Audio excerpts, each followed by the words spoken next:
I was okay. Yes, I was paid well for my work, which I made sure of since I handled the company's money. I knew what everyone earned, so that was one thing I could count on. But it always felt like I was left out. They needed me, but I was never really included in their close circle or family discussions. It was disheartening. Right then, I hated being the youngest. Georgia must have sensed my gloomy thoughts while I was packing my dress shoes. She came over and wrapped an arm around me. "Robbie, I'm sorry," Georgia said, trying to comfort me. "You are right. You do a lot of work, but soon we'll have our baby to care for. Brad and your family need to step up, because you will be a dad." I smiled at that thought, reaching to touch her pregnant belly. "You'll be back in 3 days?" my wife asked as I looked at her with the child growing inside. "Yeah, I should be back Friday evening," I answered, pulling my gaze from her belly to her eyes. "You'll deal with the latest mess from Brad, and then get ready for the next one." I glanced back at her round tummy. "I swear this baby will be easier to handle than this family." Feeling resigned to my role as the family worker, I drove from the Gold Coast to Brisbane and caught my flight to Melbourne. I did this so often now that I had a routine. First, I read a couple of chapters of a book during takeoff.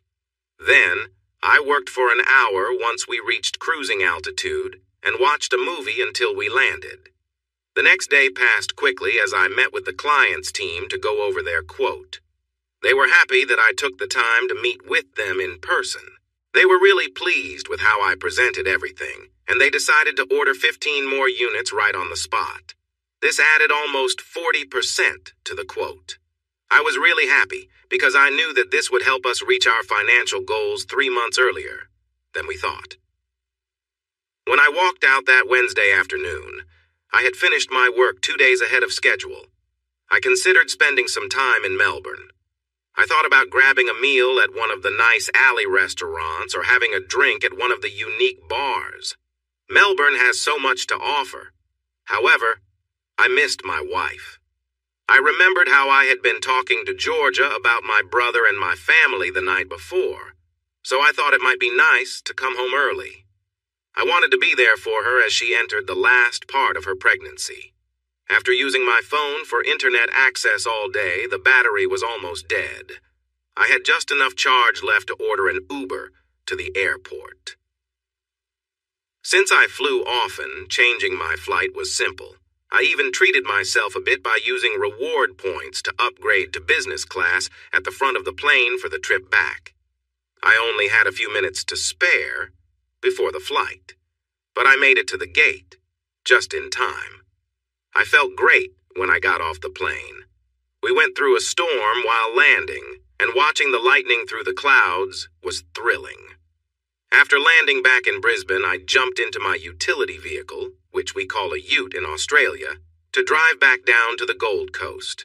My 3-year-old Ford Ranger wasn't the fastest, but it was a company lease, like all the family cars. I found my Ranger useful for moving things between sites now and then. I never minded getting my hands dirty with the teams. Like the other guys in the other family, I was a big, strong guy, and I thought having my ute showed that I treated everyone equally. Once in the vehicle, I plugged in my phone for the drive home and tried to call Georgia a couple of times, leaving messages that I would be home soon since I took an early flight. But they all went to voicemail. A little over an hour later, I frowned when I couldn't pull into my driveway. Brad's car was parked where I usually parked.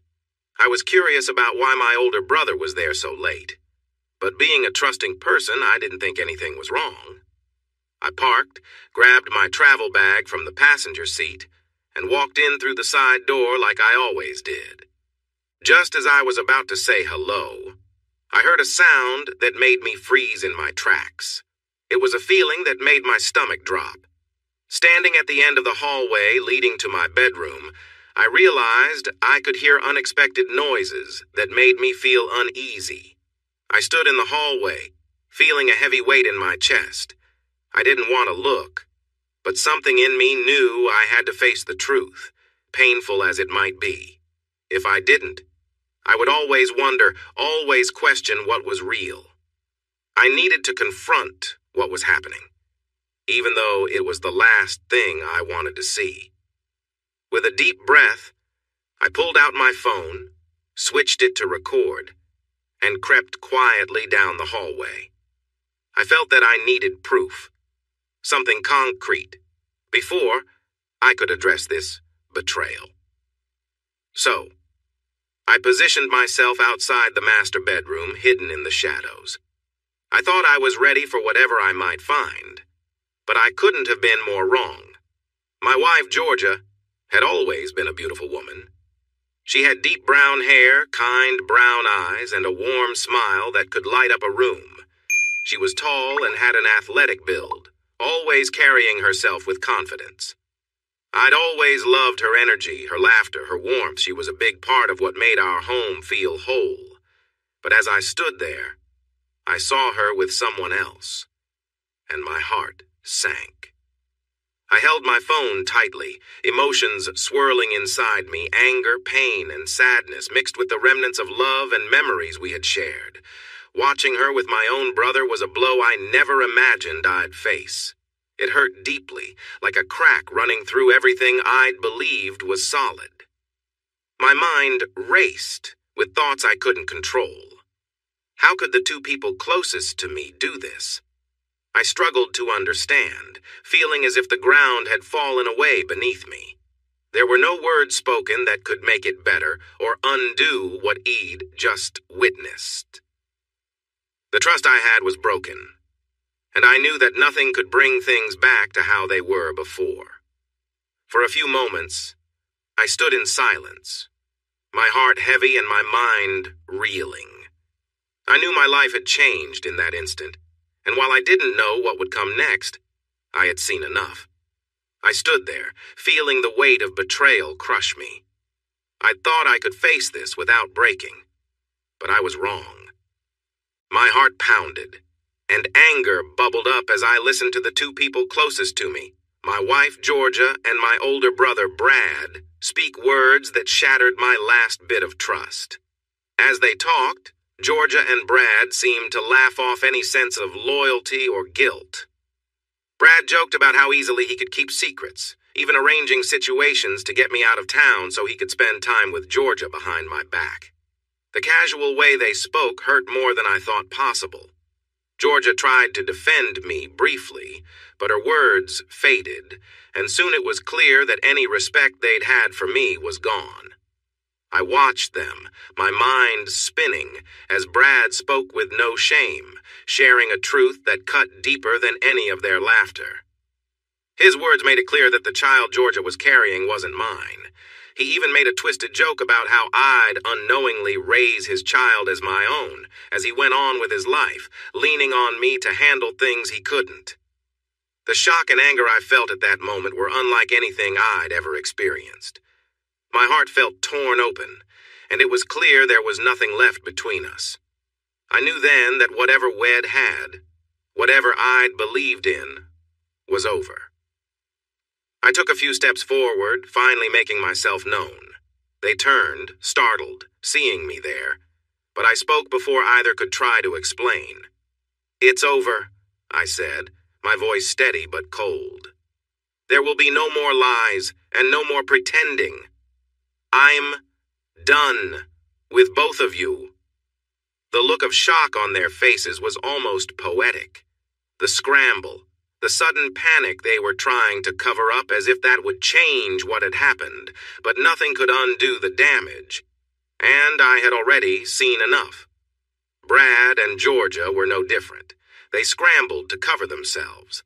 I stood there for a moment, realizing I was the one in the doorway talking to them.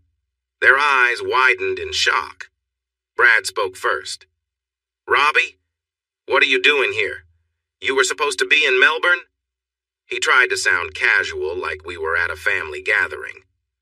"I was in Melbourne," I shot back. "And I managed to fix your mess really quick. So quick, in fact, that I thought I'd come home to spend some time with my wife. but it seems I'm not needed.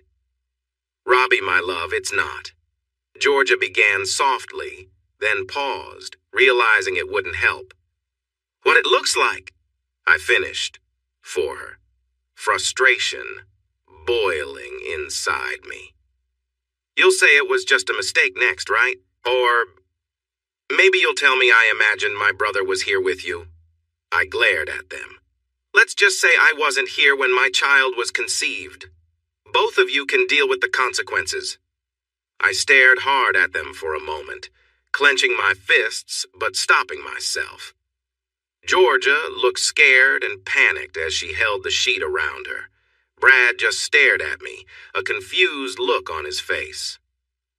I'm leaving now, I said sharply to the two in my bed. I'll be back in a couple of hours to get my things and move out. I suggest you both be gone by then. As I turned to go, Brad sprang up from the bed, looking disheveled. Robbie, I know this is tough, but you can't just walk out.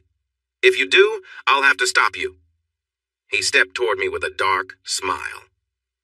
You might not like it, but we need to talk, and I won't back down until you do. I laughed and raised an eyebrow. You think you can stop me? You who quit karate before getting a white belt? I grinned. You know I have a black belt, right?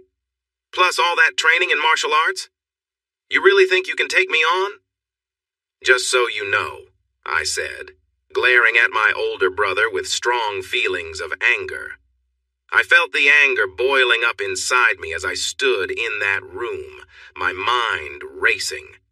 I took a breath, trying to hold it together, and looked at them one last time, the pain clear in my eyes. If either of you ever tries to come near me again, don't expect any mercy, I said, my voice low and filled with bitterness. Brad took a step back, and Georgia looked away, covering her face with the sheets. You both disgust me. Without another word, I turned and walked out of the room, heading down the hallway, my heart heavy. I didn't hear them call out or try to stop me. Just silence as I left the house, fury and sadness swirling inside me. Before getting into my truck, I called back, "Don't be here when I get back." As I drove away, I saw the curtains shift, a glimpse of them watching me leave. I gripped the steering wheel, my thoughts a mess, feeling a deep betrayal that tore at me. After a few minutes, I took a deep breath and decided to head to my parents' house. It felt like the only safe place I could think of in that moment.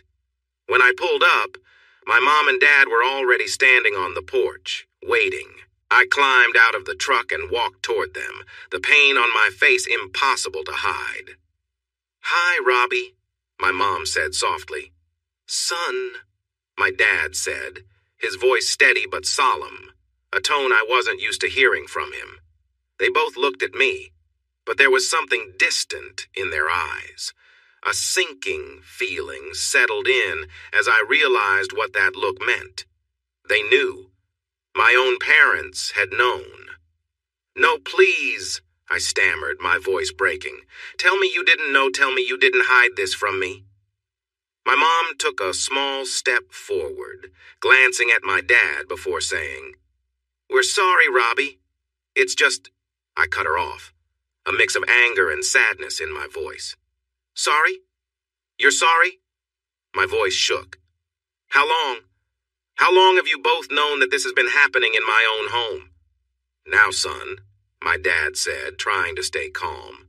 "Watch how you speak to your mother. We didn't raise you to act like this." His words caught me off guard, not with understanding, but with a cold disapproval, as though I'd done something wrong. "Answer me," I said, barely able to hold back the pain. "How long have you both known?" My mom looked down, avoiding my eyes before looking back at me, regret written faintly in her expression. My dad, however, showed no sign of remorse, only a hardened look. 3 years, she finally said, her voice quiet. We've known for almost the whole time. The weight of her words sank in. A fresh wave of betrayal hitting me harder than I'd thought possible. How could you? I asked, my voice a whisper, struggling to understand the extent of their silence. Now, son, there's no need to raise your voice at us. My father started to speak. Were your pair enough, Dad? I cut him off, emphasizing Dad with heavy sarcasm. I could sense the neighbors peeking from their windows, watching this scene unfold, but I didn't care. You knew your eldest son was betraying me with my own wife for 3 years, and you said nothing. Not a word to me. Some model parents you turned out to be. I'm guessing you even know the child Georgia is carrying isn't mine but his? They said nothing, just looked at me. Their silence told me everything I needed to know. My head throbbed as anger and hurt clouded my thoughts. I took deep breaths, drawing on the self-control I'd learned in martial arts to steady myself. We all stood there, locked in silence. I tilted my head, my eyes fixed on them. Did Joanna know? I asked. Without thinking, my mom replied, She's the one who caught them. She stopped by while you were away and found them together. I see, I said, my voice hollow. Dad began to say something, but I held up my hand. No, don't bother. I understand now. I'm just the naive younger son, too trusting to see what's right in front of me. So, you all decided to keep me in the dark while my own brother was with my wife. And then, you sent me off to clean up his messes so he could be here, doing this behind my back. Son, it's not as simple as that, Dad tried. Isn't it? I replied sharply, my words cutting through the air. My father took a step back, perhaps reminded of the training he had once encouraged me to pursue. Robbie, please, my mother pleaded, glancing toward the neighbors' windows. Come inside, sit down, let's talk about this. There has to be a way for you, Brad, and Georgia to work this out. Work this out? I echoed, incredulous. Do you hear yourself? It sounds like you're suggesting I just shrug off this betrayal. Like I'm supposed to say, oh, no worries. I'll just get over the fact that everyone I trusted kept this secret from me for 3 years. Or maybe, thanks for sending me out of town, so my own brother could spend time alone with my wife in our home. I looked at them, and then a bitter laugh escaped me. My voice turned hollow, almost mocking as I spread my hands in the air. Oh, here's a good one. Sorry for hiding that your wife is carrying your brother's child. We thought it would be okay to let you raise his child without telling you. I stopped pretending and looked at the woman I once believed was a caring mother. No, I asked, waiting for an answer, but none came. Is this what you wanted, Mom? To have me raise Brad's child without knowing the truth? I finished. She turned her gaze away from me. I felt like this was what my parents hoped for all along. I stared at her, confused about who these people were. Listen, son, Dad said. We understand that you're upset and hurt. Maybe if you calm down, I interrupted him. Calm? There is no calm. Can't you both see I feel like this whole family has betrayed me? And not only do you not understand why I feel this way, but you're asking me to accept it. That's just wrong. Worst of all, I don't see any regret for the hurt you are causing me. They were silent again, staring at me as if they were visitors from another world trying to understand human feelings. The unspoken words could fill a library. They truly believed I should just accept the situation, even if I wasn't okay with it. For the first time since I arrived, I looked away from my parents. My shoulders felt heavy, and I sensed a glimmer of understanding from my mother. She moved toward me, and I picked up on it.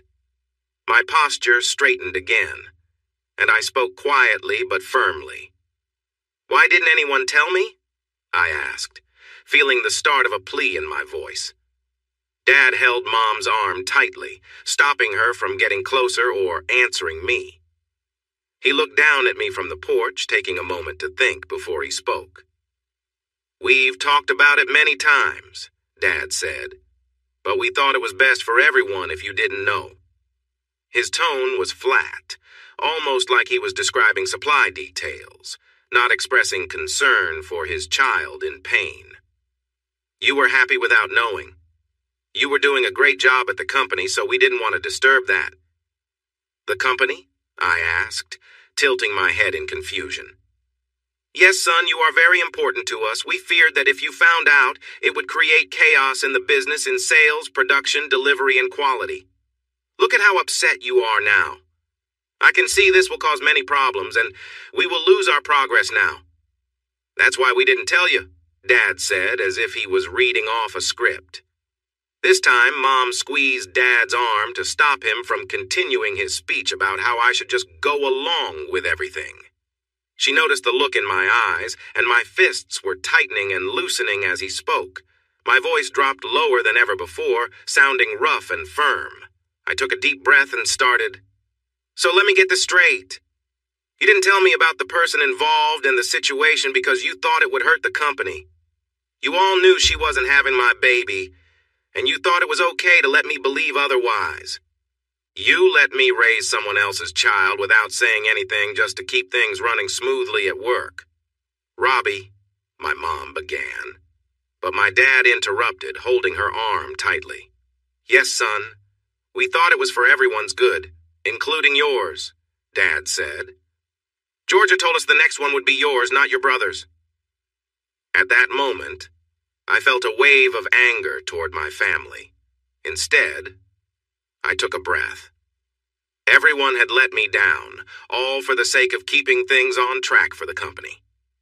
Well, I feel really special now, I said with heavy sarcasm. I have such a caring family who kept me busy to hide the truth right in front of me. Dad didn't catch my tone, but Mom did. "Robbie," she started again, but Dad interrupted her again. "I'm glad you feel that way, son," Dad said, smiling as if I was starting to understand and accept everything. "All of you can go away and deal with this yourselves." "I'm done," I said, my expression flat. "Yes, son, it's good you're seeing the situation clearly. We will sort it out." "What?" Dad said, finally processing my words. "I said I'm done right now. I resign, and you can take your work plans and deal with them without me." I turned and walked toward the vehicle. "Robbie," Mom tried to speak again. I turned back, giving them a sharp look. "You both knew this whole time. Not only did you not say anything, but you didn't even try to stop it. You let it happen and treated me poorly without me ever knowing. You both should support me in tough times. Instead, it seems like you're just trying to fix things now. I realize that you are just as responsible as they are. But you know what?" I paused, looking at their surprised faces. "If everyone in this family thinks it's okay to treat me like this for the last 3 years just for the company, then you're right. Dad, you taught me better than this, and I will not accept it. So, I'm also leaving this family. I am no longer your son." I turned away and headed for my car, nearly slamming the door as I grabbed my bag from the back seat. I shut it hard and threw the keys to the company vehicle at their feet. They just stood there, watching. "Take the vehicle.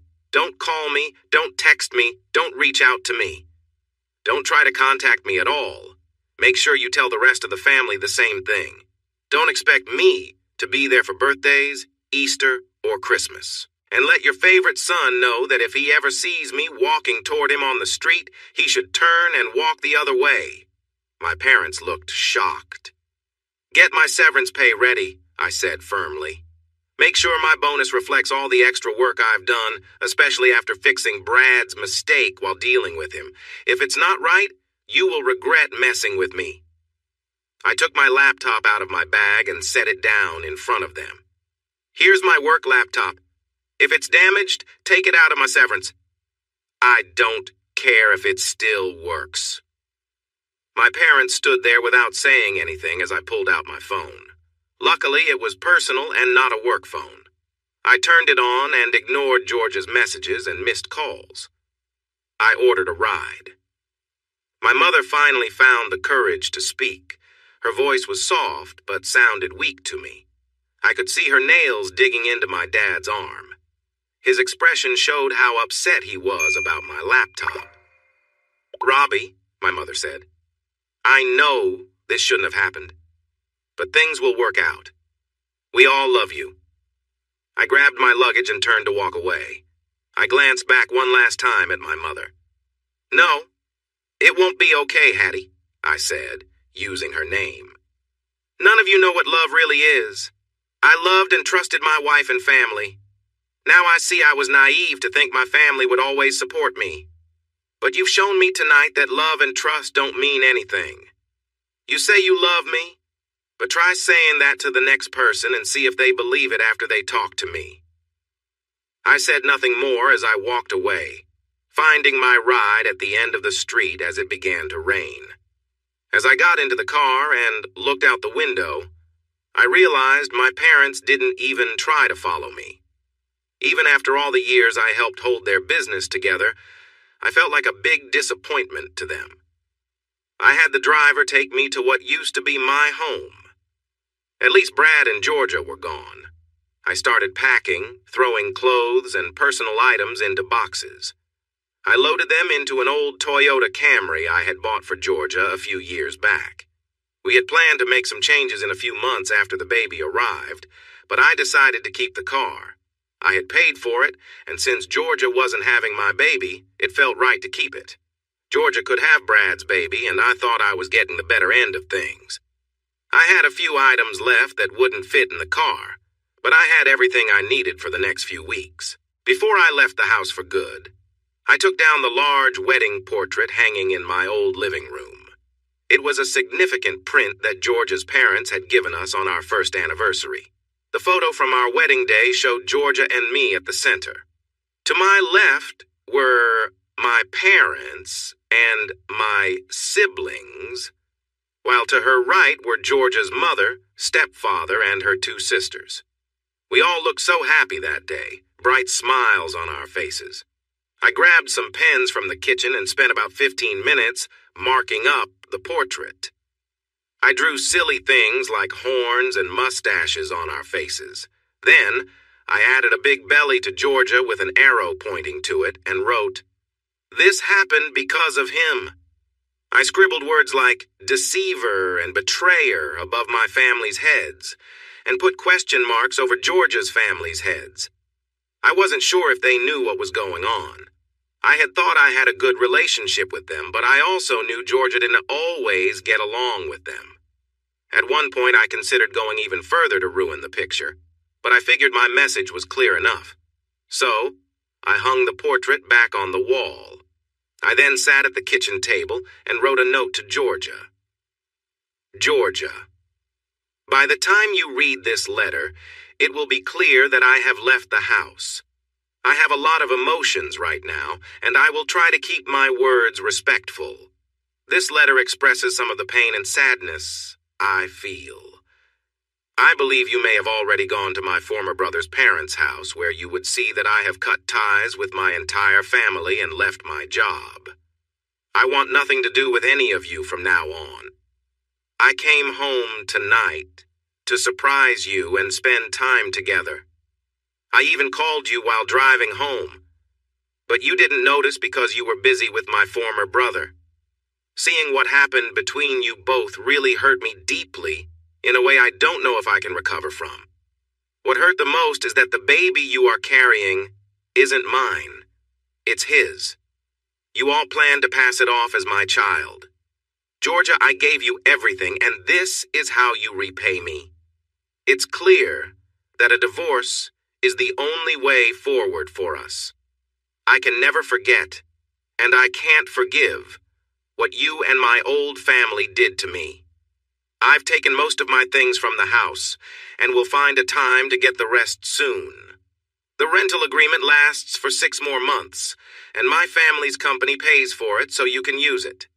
I won't be here anymore. I understand that the divorce splits our money and belongings, which feels unfair to me since I was hurt the most.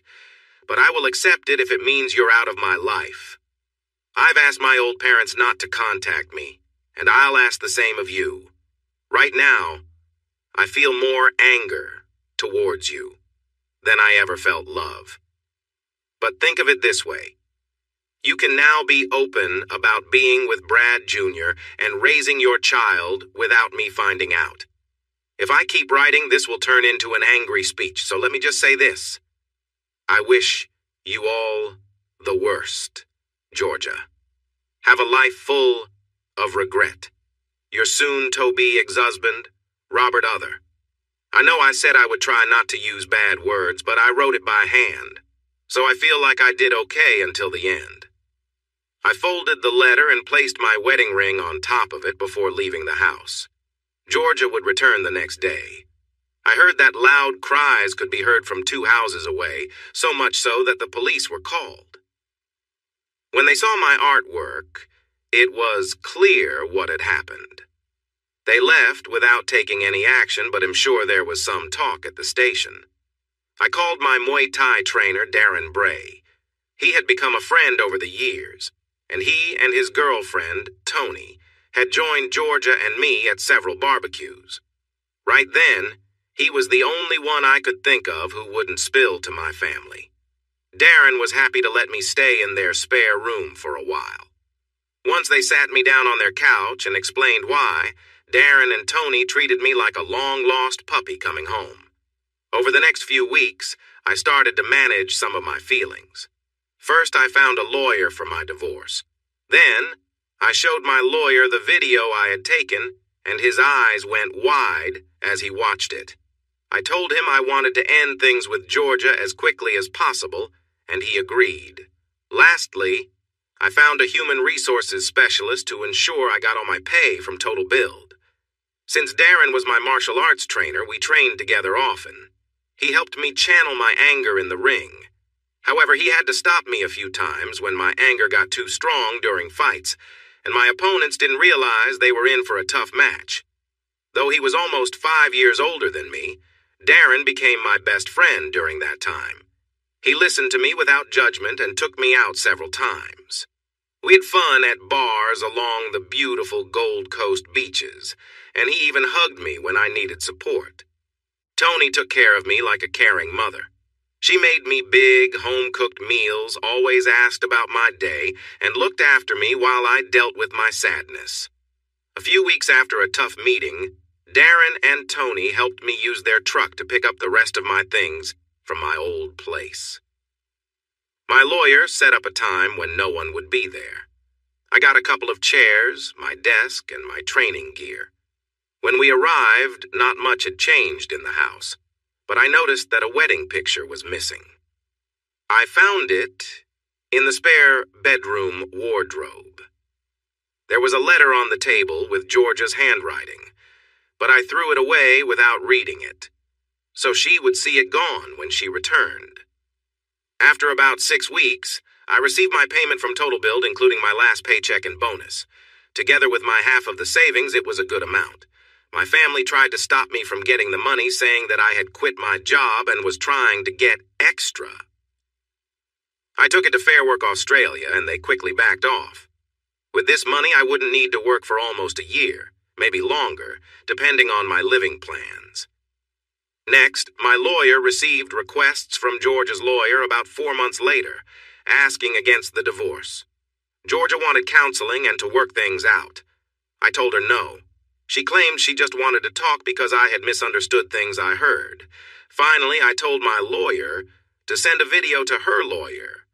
After that, the requests stopped. By the time it was nearly 7 months into the divorce, I hadn't heard from Georgia or my family in a while. I was feeling a bit better, like maybe life would treat me well again. I was looking for a job and a place to live. Thanks to Darren, I had made some money from a few semi-professional fights. But I knew I needed more to get by. Darren and Tony had helped me a lot, but it was time for me to stand on my own. It was Friday morning around 10. I had slept in after a late-night workout.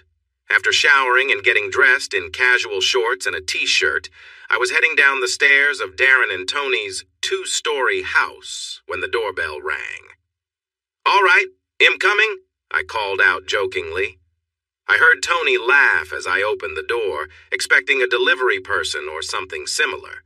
To my surprise, my sister Joanna stood there, looking impatient. Behind her, looking shy, was Georgia's little sister Amy. I quickly closed the door in Joanna's face. "Nope," I said, shaking my head as I walked away. "Robbie, that was rude." Tony chimed in, coming into the room and drying her hands on a tea towel. When she saw my expression, she paused and glanced at the door as the knocking continued. Both of us could hear Joanna shouting for me to open the door. I pointed toward the front door. "It's my sister and Georgia's." Tony's expression changed, then she looked a bit upset. She understood how I felt about my family.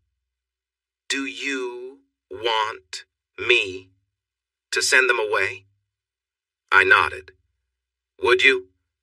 I really don't want to talk to them, especially Joanna." Tony walked over and opened the door, but before she could say anything, Joanna rushed in, pushing Tony aside, and started shouting at me. "You are a terrible brother, Robbie. Do you know that? What makes you think your life is so important that you can just leave everyone behind?" Her eyes were filled with anger, as if she had been holding it in for a long time, but the anger seemed misplaced. I looked back at my sister with a serious expression. This woman had discovered that her older brother had been upset by my wife's actions for a long time. But she was not angry about that. She was upset because I wasn't making things easy for her anymore. I took a deep breath to stay calm and not say what I really wanted to say. "Joanna," I said quietly but firmly, "I am going to ask you nicely. Please leave." She scoffed at me, mistaking my calmness for weakness. She had always tried to push me around when we were kids, thinking she could get her way by being loud. "Do you even know how your leaving has hurt Georgia? She was so upset that she almost lost the baby, and where were you?" "Hiding here," Joanna shouted, pointing to the house. "You know she had to have the baby, your baby, all alone," Joanna said, looking for a reaction. I stayed silent, so she continued. I think she wanted to lash out so much that she missed how I felt when she mentioned the baby. Amy stood outside, watching quietly. Tony leaned against the door frame, but Joanna just wanted to let it all out at me. "You," she poked my chest with her finger, "left us all to deal with everything. Mom and Dad are angry and losing business because of you. We're all picking up the pieces." She pretended to speak in a silly voice, making air quotes. "All because your feelings got hurt." Then she balled her fists and acted like she was crying like a child. "Oh, Robbie, grow up and stop feeling sorry for yourself. You have a child to care for and a business to help bring back to life." For the first time, I felt a strong urge to react, but I didn't. The anger that had been building since she walked in was clear, because Joanna suddenly stepped back, looking unsure. Like with Mom and Dad, my voice was quiet, but there was an edge to it. "You really think I have time for someone who betrays me? My own brother and her in my home laughing at me? Or how about when I walked in and heard them say that the child they claim I should care for isn't mine, but his?" I heard a gasp and turned to see Amy standing outside the door, hands covering her face, tears streaming down her cheeks. "Robbie, I'm so sorry." "I didn't know," Amy said, sinking to her knees and looking at me. I glared at my older sister and pointed at Amy, realizing not everyone understood the situation. "And look at you. You couldn't just come here and leave my life alone. Now, You're dragging more innocent people into your lies. I gestured to Amy, who was sobbing in the doorway. I bet you told her I had a fight with her sister. My divorce was baseless, so you both had to come over and try to set me straight, did you? For a moment, Joanna was silent. Then she looked at Tony, who was watching everything from the doorway. Finally, Joanna took a breath and spoke up. So what if I did? You think it took you long to find someone else to be with? My sister shot back, mirroring my anger. Joanna, I warned her, I'm giving you a chance. Do not disrespect people in this house who you don't understand. So what? Your wife was with your older brother for 3 years. You're upset about it now. Just get over it. You don't have to find someone else and run away from your problems. I realized Joanna was just as confused as the rest of my family. I glanced at Tony, who was surprisingly smiling, arms crossed over her chest. First of all, Tony said, as she walked toward Amy, who had slumped by the front door, Robbie and I are not involved like that. Then, while Joanna and I watched, Tony gently helped Amy to her feet and spoke softly to her, ignoring Joanna. Come on. Let's get you inside where you can sit down. Tony helped Amy onto the couch. Second, she said, turning back to Joanna, my boyfriend Darren is your brother's mentor. Both Darren and I have been helping Robbie after everything you all did to him. She paused, but Joanna didn't seem to take it in while she helped Amy settle in. Tony faced Joanna again. And lastly, I've heard everything your family and his ex-wife put Robbie through. I think stepping away from you all is one of the more peaceful choices he could make. I think your time here is over. There's the door. Don't let it hit you on your way out. Joanna looked at me, her jaw clenched. Robbie, please come back, she said, her voice almost pleading as she ignored Tony's comment. The production is struggling. Sales are dropping. The team isn't working well. We really need you. Well, that's too bad, Joe, I replied. You can't stroll in here acting like this is all my fault and then try to make me feel guilty. That's not happening. Did anyone take action about Brad and Georgia when they should have? Tell me, does he still work there? Or did Dad tell him to calm down? Because I would just forgive everyone and return. Joanna looked down at her shoes. Dad gave both of them a talking to. Brad has to run his sales through Dad now. He won't get any bonuses for the rest of the year. Please, Robbie, she said, her tone shifting from pleading to desperate. You need to come back. We are in a tough spot without you.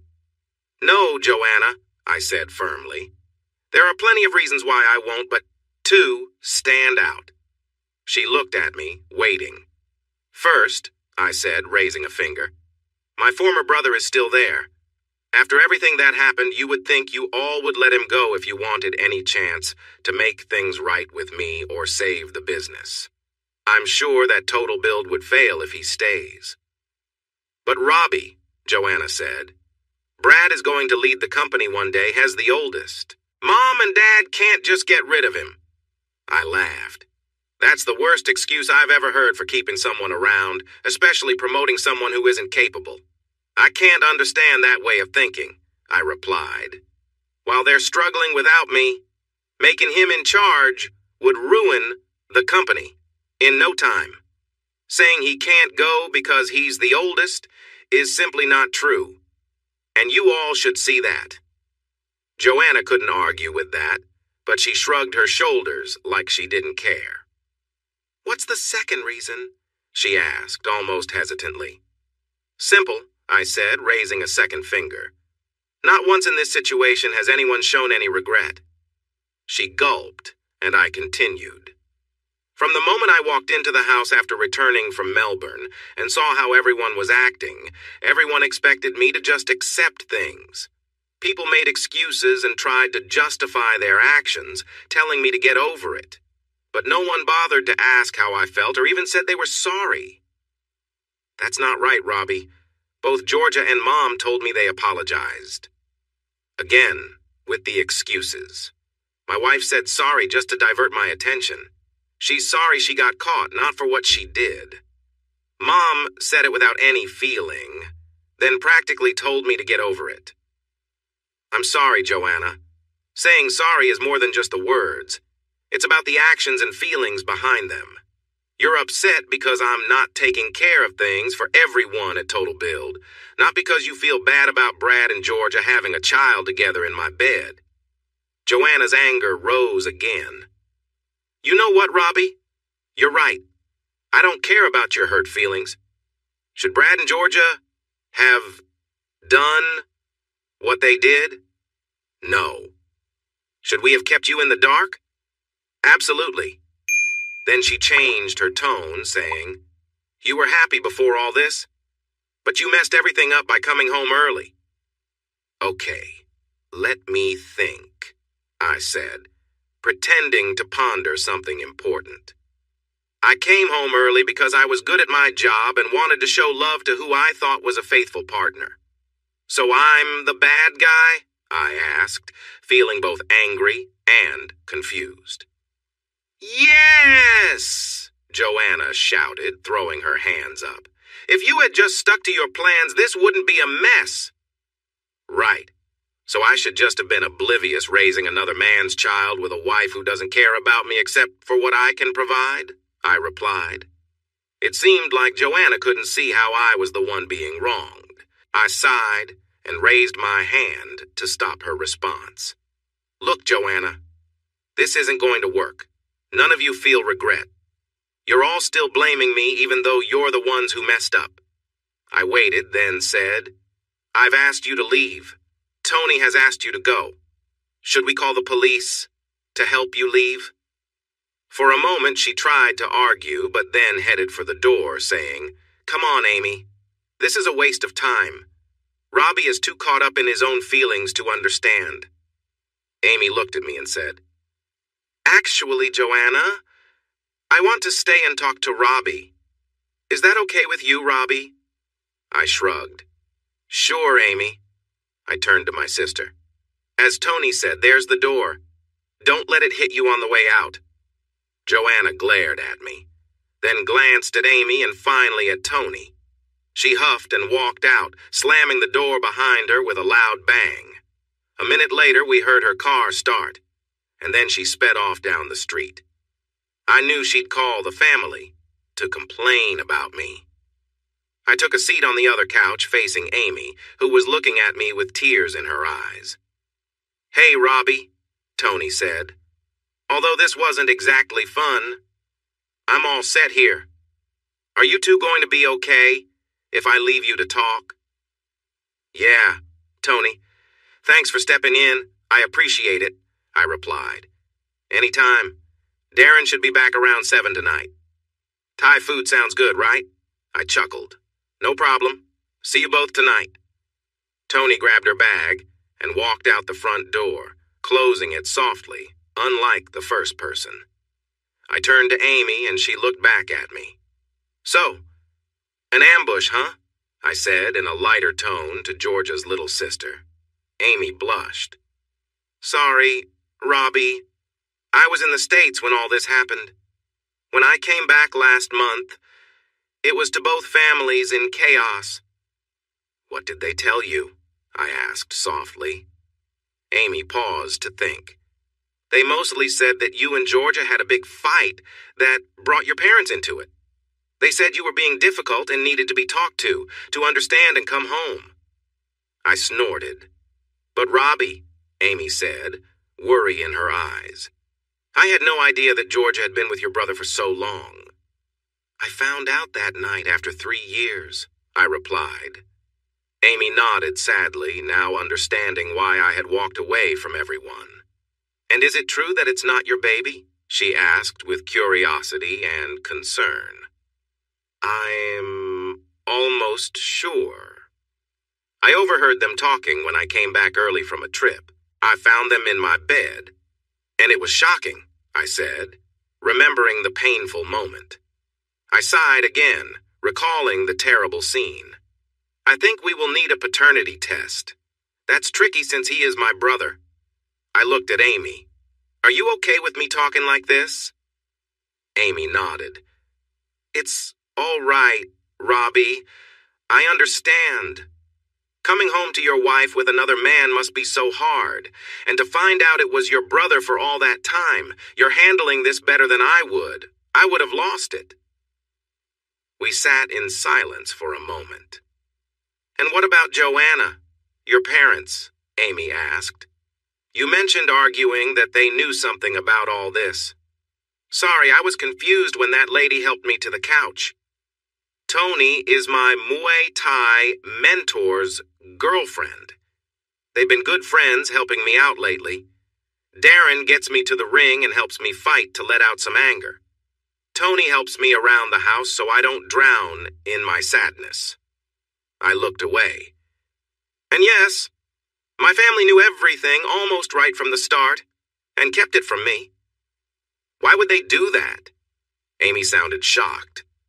For their own benefit, apparently, I shrugged. Just for that? She asked, not believing it. Yep. That's what I was told. They thought I was better off not knowing.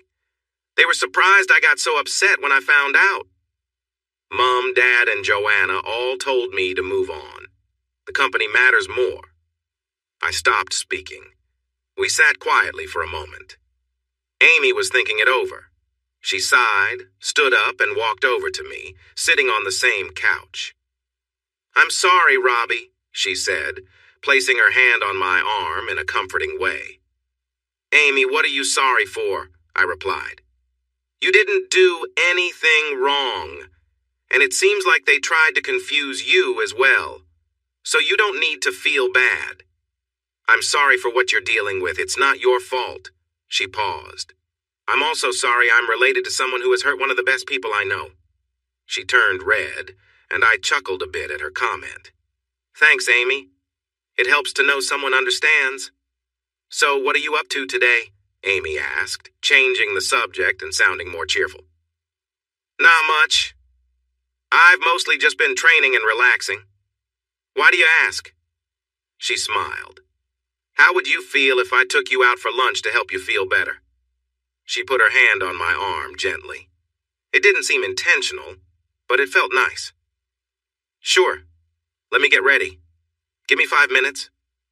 Her smile brightened the room. Amy took me to lunch. We talked about various things. I wasn't working at the moment, and Amy seemed hesitant to discuss her job, only mentioning that she traveled a lot. While we talked, the waiter brought our food. I had chicken parmigiana with fries and a Coke, while she had a Caesar salad with chicken. We chatted more about Georgia and my family. She asked about my plans. Well, I'm almost divorced from your sister, which is probably why Joanna chose today to visit me. I think this morning was her last try to get me to change my mind, stop the divorce, and return to total build. We shared a look and smiled, but we both knew that wouldn't happen. On a positive note, I'm thinking of buying a house. So, I guess finding a job is next, after the divorce, I said. Amy nodded. What about your family? Will you talk to them and make peace? I glared at her.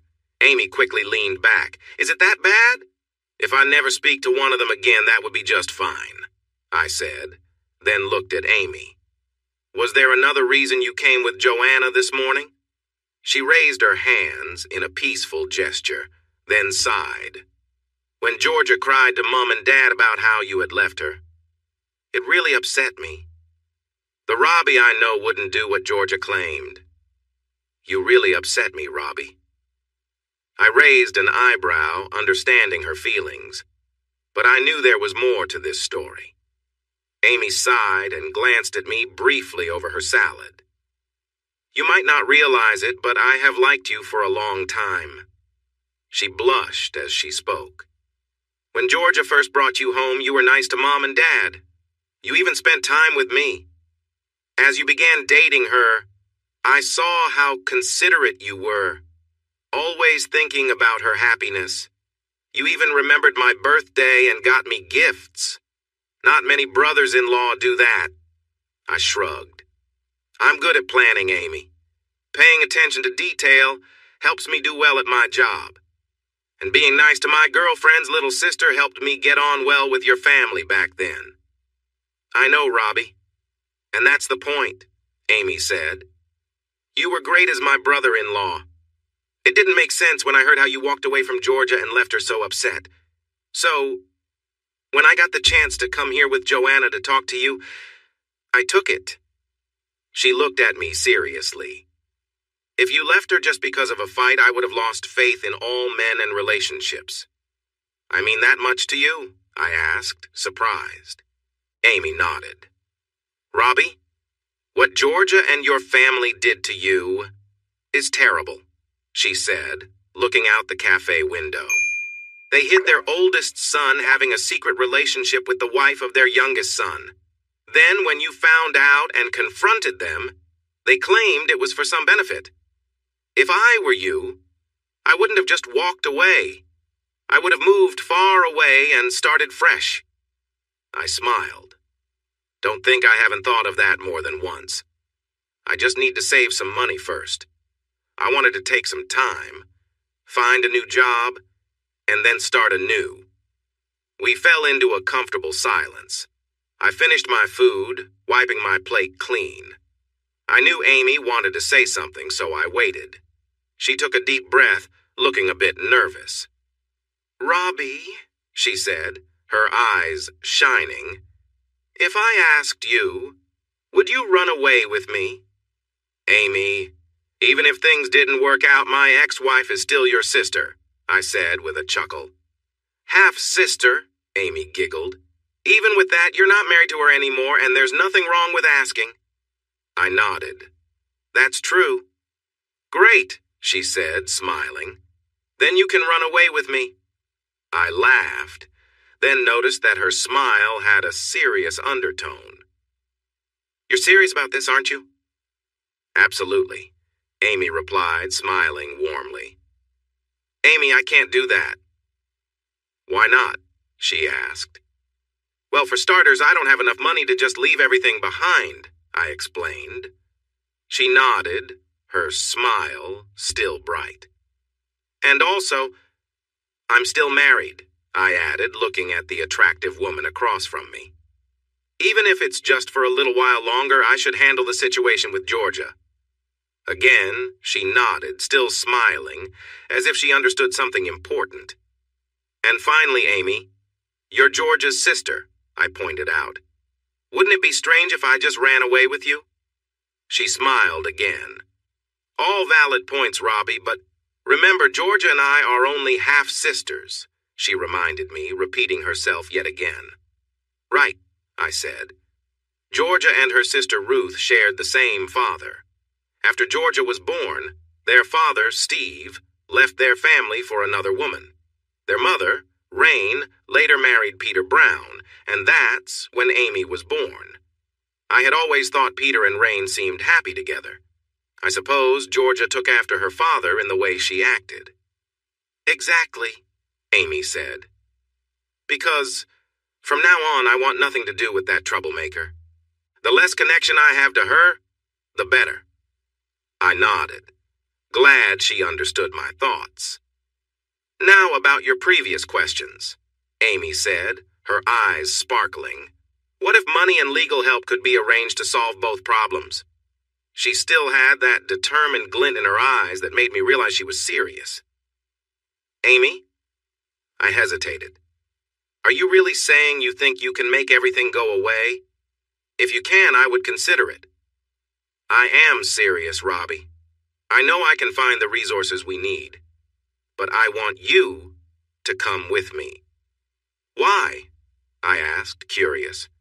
Because, Robbie, if you are free, I want to see if there might be something between us. I believe I can be everything my sister isn't, she said, looking at me earnestly. And if it doesn't work out, at least I'll know I helped someone I care about escape a tough situation. Can I think about it? I asked. She laughed lightly. Of course. The offer stands whenever you want. Just call me. But I'm only visiting my parents for another week before I head back home and then go overseas. I would love for you to join me, she said, raising her eyebrows with hope. The rest of lunch passed quickly. I could tell Amy felt she had surprised me by the way I kept glancing at her, but she kept the conversation light and casual.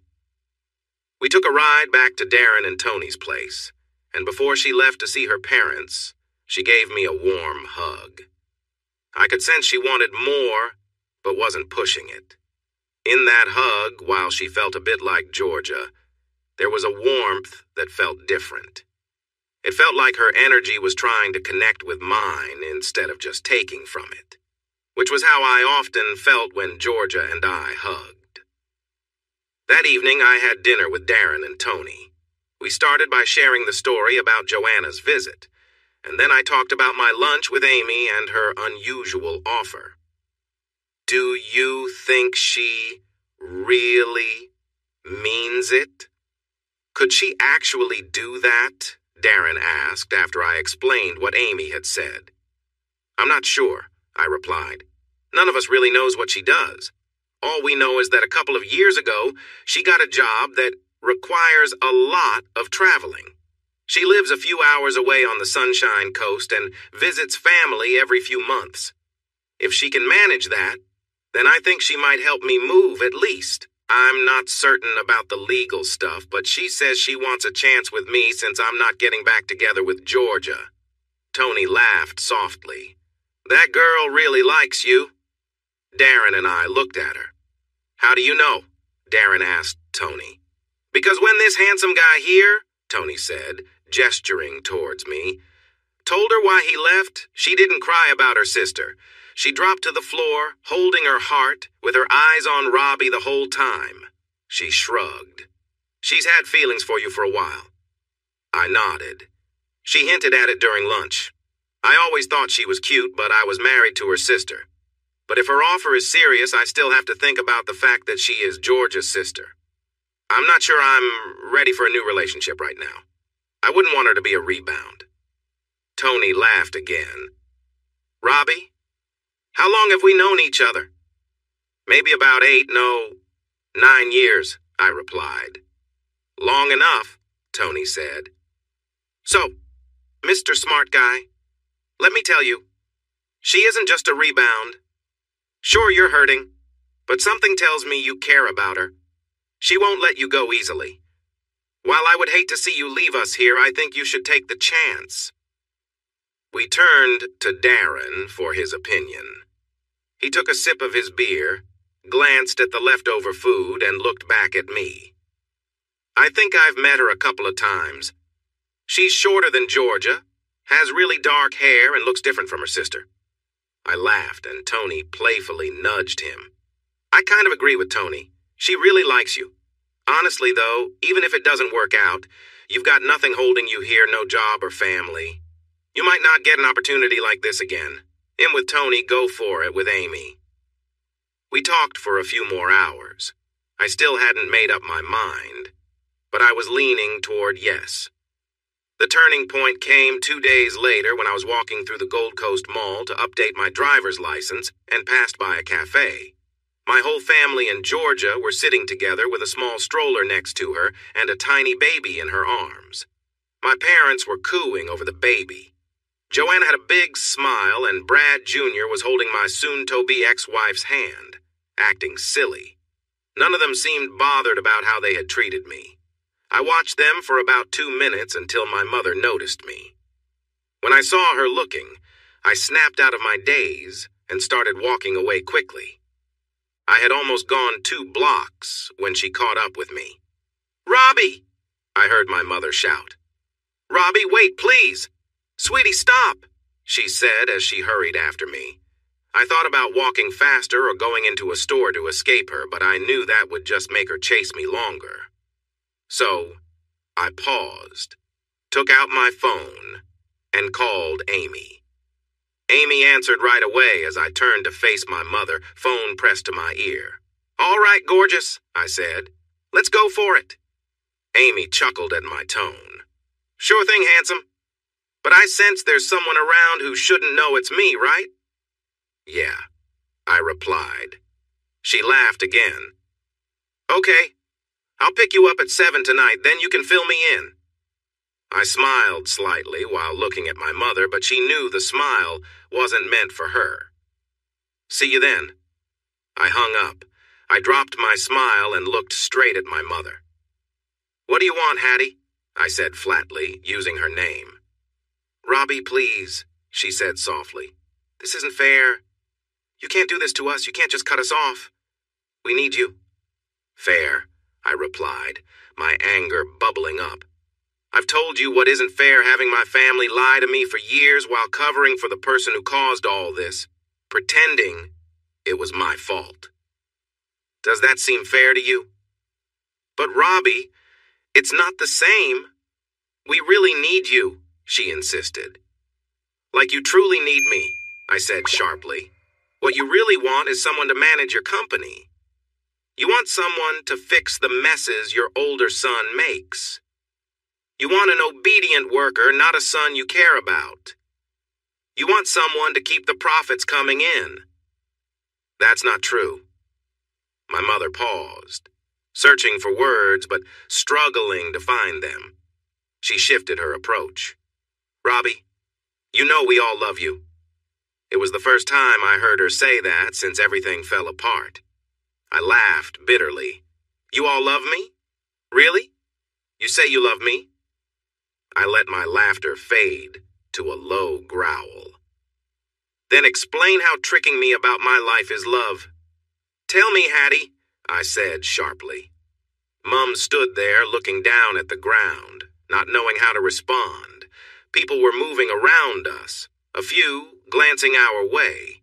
But it was just another scene happening on the streets of the Gold Coast as everyone went about their day. Because not telling you was meant to protect you, my father said, joining my mother. A little farther down the street, moving cautiously behind him, were Joanna, with Georgia pushing the stroller and, of course, my brother. We've talked about this before, Dad, I said, using his name. It wasn't protecting me. It just created a debt of pain and dishonesty, and I'm the only one who seems to be feeling it. That's not true, Robbie, Joanna replied. The sharp tone from the other day was gone. We all felt bad keeping this from you, but now you act like we're the bad ones. We're hurt too. I looked at my sister. Hurt? Come on, Joanna.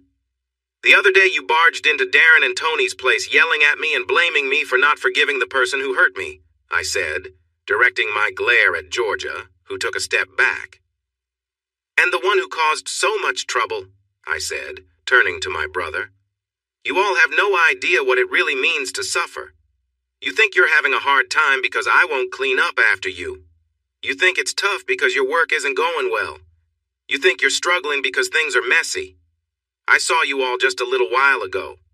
None of you understands the pain of being lied to and hurt and then being told to just get over it. Well, thanks a lot. I'm the one in a terrible place because of all of you, and none of you care about how I feel. Son, you never gave us, my father started. A chance? I cut him off. He paused, looking at me. You were going to say I never gave you a chance to apologize or to tell me you understand how I feel. You wanted a chance to ask for forgiveness for what you did to me. Is that what you meant, Dad? He gave me a hard look. No, son. I was going to say, you never gave us a chance to explain, my father said. Explain? I responded, glaring at him as the rest of the family watched. Oh. You explained everything just fine. I must be adopted because it's crazy to think anyone would believe the nonsense you're trying to sell. Does the person who hurt me or my brother regret what they did? I looked around, and no one could meet my gaze for a moment. Didn't think so? I said. Brad Jr. stepped forward, suddenly changing his frown to a grin. Robbie, you need to move on. Georgia and I have a wonderful baby boy now. If you can just say sorry and come back to work, we'd love for you to be the child's godfather. I know it's not the same as it being your own, but he didn't finish his sentence. I've mentioned before that I practice a few different martial arts. I take part in several tournaments against fighters who compete at a national level, and I usually win most of them. However, we don't have the same financial backing for professionals in Australia as they do in the US, so I only make a little pocket money from my fights. Some of these fighters are really good, and I can hold my own against them. So my brother never really had a chance against me. After I landed a strong kick, my brother, Brad Jr., was sent flying from the sidewalk and crashed into a wall nearby. I was the only one who saw what happened, and my older brother was left lying there unconscious. For the first time in a long while, I felt calm. But soon after, people started yelling at me. People were shouting from all sides as I saw a couple of police officers rushing toward us. They quickly noticed the situation and decided to arrest me. While they were putting handcuffs on me, my mother, who was crying next to my brother, looked up at me and asked why. I couldn't help but smile as I made sure everyone could hear me. I told my brother never to come near me again after I learned about what he did to my wife. I said. I warned him that if he got close, I would take him down. He thought he could keep treating me badly after everything that happened. I just kept my word. I glanced at the crowd, especially at my mother, who looked at me with sadness. But I did what I said I would do. I turned to the officers. They were trying to stay serious, but I could see a hint of understanding in their eyes. I raised my hands, now in cuffs. Take me away, officers. They calmly led me to a police car and drove me a few blocks to the station. Once we were off the street, they apologized for arresting me. It was just their job. I let them know I understood and that I was prepared for the charges, but I wouldn't stand for any judgment from my family, especially from my brother. While I was being processed at the station, they allowed me to make a phone call with them listening in. I tried calling Amy, but it went to voicemail. I left a message saying I had been arrested and asked her to help since I didn't trust my family. After hanging up, I smiled and thanked the officer for letting me use my phone. They took my personal belongings and logged them with the rest of my things. I was placed in an interview room where they offered me a drink and some biscuits. News had apparently spread through the station quickly about what had happened between me and Brad. Although the officers were bound by law and procedure, there didn't seem to be much sympathy for him. After sitting there for about an hour, an officer informed me that I had a visitor. I expected to see my lawyer or maybe Amy, but to my surprise, it was Georgia. "Hi, Robbie," she said softly as she sat down across from me. I didn't respond, simply looking her over for a moment. She still carried some weight from the pregnancy, and I could see traces of the person I had once loved. Despite everything, she still had that same beauty, though now it felt more like a distant memory than something real. "So what do you want, Georgia?" I asked, my tone cold. "Haven't you done enough already?" "Robbie," she began, then hesitated, looking down at the table, her shoulders drooping. "I'm sorry. I'm truly sorry for everything we put you through. You didn't deserve any of it." She paused, glancing up at me with a mix of sadness and regret. "I never should have—" She trailed off. Then her expression changed to one of frustration. "But that doesn't excuse what you did to Brad today," she said, her voice tense. We stared at each other for a moment before I let out a bitter laugh. "You almost gave me an apology there, Georgia, but then you turned it around. Let's look at it from my side for a moment. Do you have any idea how angry and hurt I've felt these past few months? The betrayal I felt not just from you, but from everyone around me? She nodded slightly, unsure of what to say. Georgia, I'm not sure you really understand, I continued. This afternoon, when I saw you all sitting there together at the cafe, laughing and acting like everything was fine, I didn't feel any love or loyalty from anyone. Not a single person even seemed to care about what I was going through. That's not true, she replied, her voice softer. We were all heartbroken when you walked away. We understand that you're hurt and angry, but they're still your family, Robbie, and I still love you. Really? I asked, unable to hide my disbelief. In your mind, you still believe that, don't you? She nodded again, and I sighed, feeling the weight of it all. Well, let me give you a glimpse of what that love looked like from my side. The night I caught you both in our home, realizing the truth about the child you led me to believe was mine, it shattered everything. And hearing your words, the things you both said about me, broke whatever was left of my trust. Silence filled the room as the weight of our shared pain settled over us. I drove around for a while, trying to find comfort in a place I thought would be safe. I expected others to feel as hurt and upset as I was about the betrayal by you and Brad.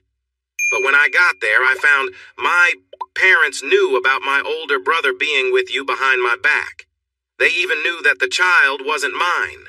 They had the nerve to say they didn't tell me because it might hurt their business and that I was better off not knowing. So, where is the love in all that? I asked. I could imagine that if the police were watching, they would be taking notes. She tried to respond several times, but couldn't find the words. We fell into a heavy silence for a few minutes, both unsure of what to say. What do we do now, Robbie? She asked softly. Nothing, I snapped. We do nothing. Take our separate paths. Finish the divorce. Maybe someday, I'll find someone who values me enough to be faithful. She looked at me, tears filling her eyes. Robbie, you know I love you, right? It was only ever physical with Brad. Please believe that. I gave a dry laugh. It's interesting how when someone gets caught being unfaithful, they say it was just a fling. Do you understand how hurtful that is? But it's true, she insisted. It was always about the physical side with him. I would leave him for you in an instant. I'm sorry about the child not being yours, but maybe the next one will be. I promise. I raised my hand and slapped my own face. Georgia looked at me like I had lost my mind.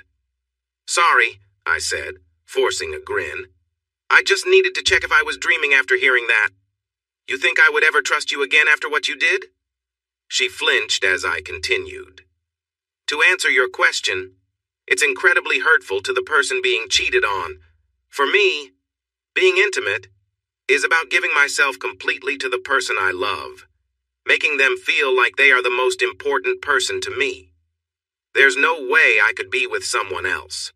So telling me it was just physical with my brother while having his child, and then claiming you love me, is not just insulting, it's hypocritical.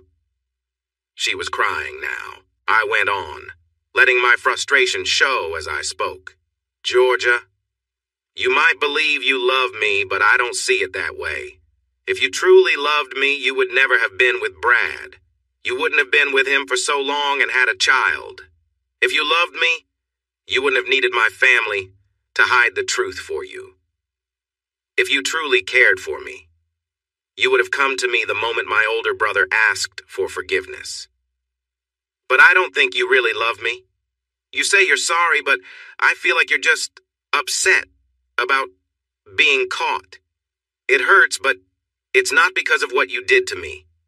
I think if you could, you would do it again. So just go, Georgia. Go back to Brad and your old life. Make a new life for yourself, and forget about me, because I plan to move on and forget all of you. I noticed the door open suddenly, An officer stepped in, guiding Amy behind her. Amy looked at me, then at the upset Georgia, who was holding back tears. "Georgia," I said, a small smile appearing as I looked at Amy and then back at Georgia, who was crying. "It's time for you to leave. Go back to your life and let me go. If you don't, I might ruin my family and everything they care about because of the happiness I lost because of you." Georgia looked up at me, concerned. "You wouldn't?" She seemed scared that I might actually do something like that. I nodded. "You saw how I reacted to Brad. If you and my old family don't leave me alone, then it's only a matter of time before I go after you all. They are struggling now, losing clients because I'm not there. They have to work hard again, which they've forgotten how to do. So please, don't make me come after you all. Just leave me in peace." I pointed to the door, and after a moment Georgia slowly walked out, only to bump into Amy. "Amy, how did you know I was here?" "Thank you for being here. Everything has gone wrong," Georgia said as she reached out to hug her sister. Amy shot back at her. "I'm not here for you and I won't be again. This mess is yours to fix." "What are you doing here then?" Georgia asked, looking from Amy back to me. I smiled. "This is my one phone call," I told Georgia. "I couldn't call anyone else in my family. I don't trust them. But I had lunch with Amy the other day and she made me feel like I could rely on her." Georgia suddenly yelled at Amy, trying to hit her. Amy grabbed Georgia's wrist just as the officer stepped in to break it up. "You little troublemaker," Georgia shouted. "Just because he doesn't want me doesn't mean you can come in and take him for yourself." Amy laughed and let go of Georgia while the officer held on to her. "I haven't taken him yet," Amy said playfully. "But just wait. He will forget all about you." I couldn't help but smile at Amy's words. Suddenly she looked more appealing to me. She was stepping into my life, and when she caught my gaze, she seemed to know it. Here was a woman who had cared for me for a long time. She respected that I was with someone else before, but now that I was free, she was ready to show that she wanted me to be with her. It felt like Amy would stand up for me against anyone if she had to. She laughed when she saw the expressions on Georgia's and my faces. Then, she walked around her sister and entered the room without saying anything else. She handed me my phone, wallet, and jacket. "You're free to go. No charges, but you will need to cover Brad Jr.'s hospital bills. He has a mild concussion, bruised ribs, and a sprained neck," the officer said. "Totally worth it," I replied with a smirk. I took my phone from Amy while Georgia watched us, her anger silent. I hugged Amy, but she surprised us all by pulling me in for a heartfelt kiss. In that moment, I forgot about Georgia entirely. The officer had to hold Georgia back again as we left. We passed my mother, who was waiting for Georgia. I didn't say anything or even look at her, even though I could feel her presence. That spoke volumes to her. We quickly left the station and caught a ride back to Darren and Tony's place. I wanted another kiss, but Amy laughed and said we would have to wait. "When you really become my man, you won't want anyone else," she teased. For a few moments, I stood in front of some boxes. My room didn't have much to pack, but I needed to sort it out. It had been less than a week since I decided to run away with Amy, my ex-wife's younger sister. No matter how things turned out, I was ready to stop feeling sorry for myself and get my life back together. I still hadn't figured out what job I would do since I left the family business, Total Build. The few fights Darren helped me with earned some money, but not enough for a steady living. Amy told me not to worry about money or work. We would figure it out together. Speaking of Amy, our relationship was growing fast, and it felt a little strange. We weren't officially dating, but it felt like we were. Knowing Amy for years made it less about getting to know each other and more about deepening our friendship. I had a feeling that, like me, Amy knew it wouldn't be long before we made things official. It was a hectic time. When I wasn't training or hanging out with Darren, Tony, and Amy, I was getting ready to move. Honestly, once I figured out what to pack, or what was in storage from my breakup with Georgia, Amy took care of everything else. She arranged the movers, the finances, and even some legal stuff for my divorce. When I asked her about it, she just smiled and said she enjoyed helping me escape with her. Amy worked odd hours during the day and had a couple of evening shifts. Amy didn't share much about her job, but she mentioned that her unusual hours were due to calls for work from around the world.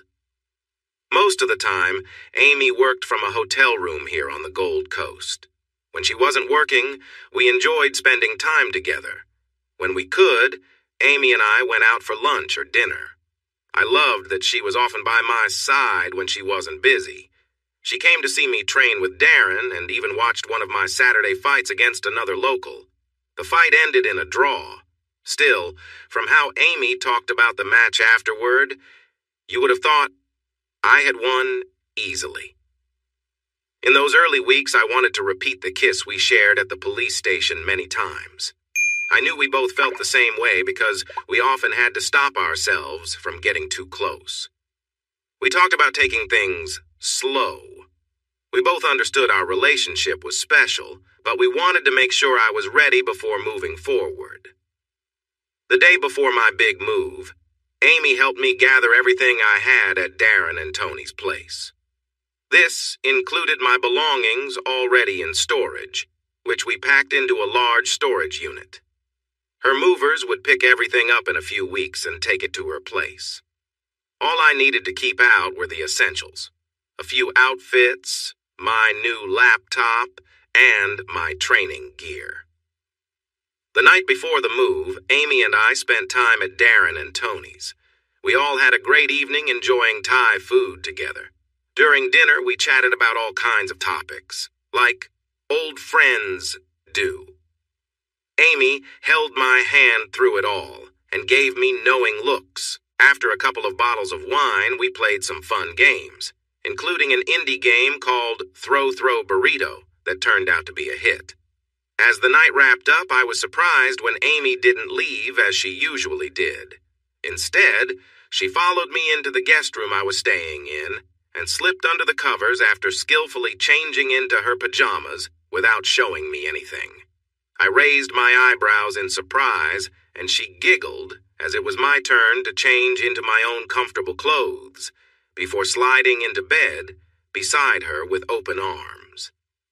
She nestled against me, resting her head on my shoulder. "It's okay, Robbie. I really want to, but I promise I won't rush things tonight," Amy said softly. "But tomorrow we're starting a new adventure together, and I can't wait for us to be close like this all the time." She settled in next to me, and I could feel her warmth against my side. My heart raced as she wrapped her arms around me and kissed me for the second time in all the years we had known each other. As I closed my eyes, I felt the softness of her lips against mine. The way she leaned into me showed how much she wanted this moment. When I felt her tongue lightly touch my lips, I pulled her closer, not minding anything else around us. It felt nice to be so close to her. At that moment, all my doubts about our relationship disappeared. As we shared the kiss, I had to hold back the strong urge to touch her more intimately. Instead, I let my hands glide along her back, feeling her warmth. Once or twice, my fingers brushed her side, and I heard her soft sighs. Later, Amy sighed happily.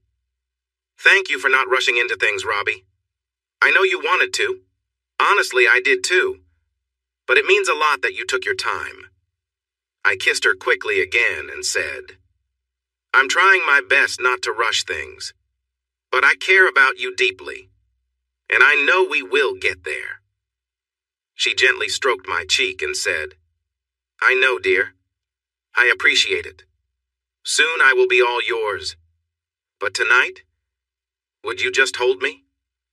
I nodded as she turned and cuddled against me, and we fell asleep with my hand resting softly on her leg. When I woke up, we were still wrapped together. The morning brought a sense of comfort we both enjoyed, and I realized I was holding her closeness.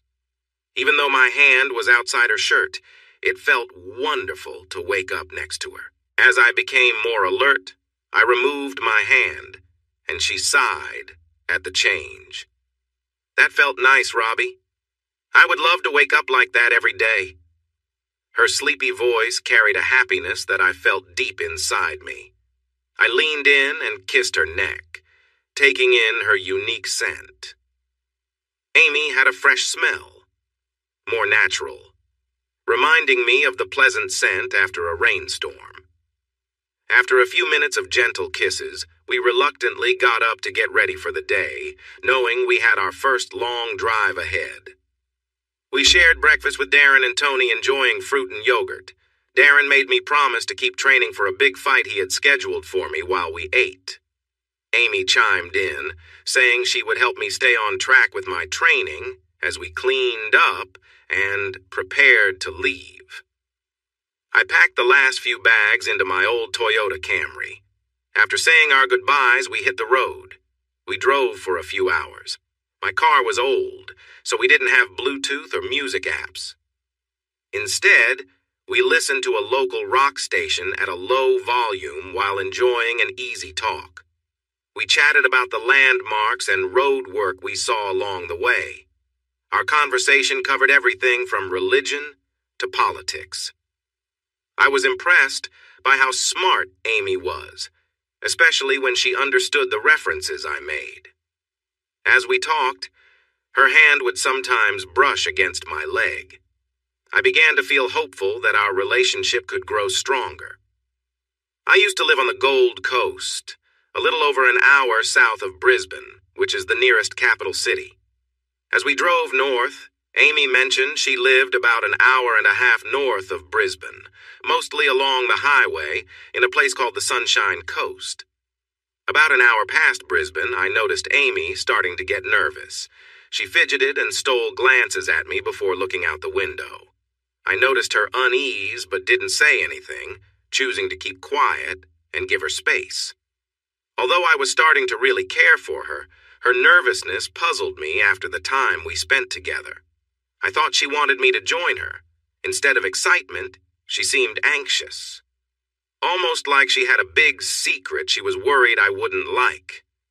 I decided to wait, knowing I would eventually learn what was bothering her. After we left the highway, Amy directed me to a service station with a small diner so I could refuel. When I went to pay, she followed with a bag she was holding carefully. After I paid for the gas, she gestured for me to follow her to the most private table in the diner. "Robbie," she said, reaching out to hold my arm, "I really want you to know how much this means to me. The time we've spent together these past few months has felt like a dream." "I sense there's more," I replied, curious about where this was leading.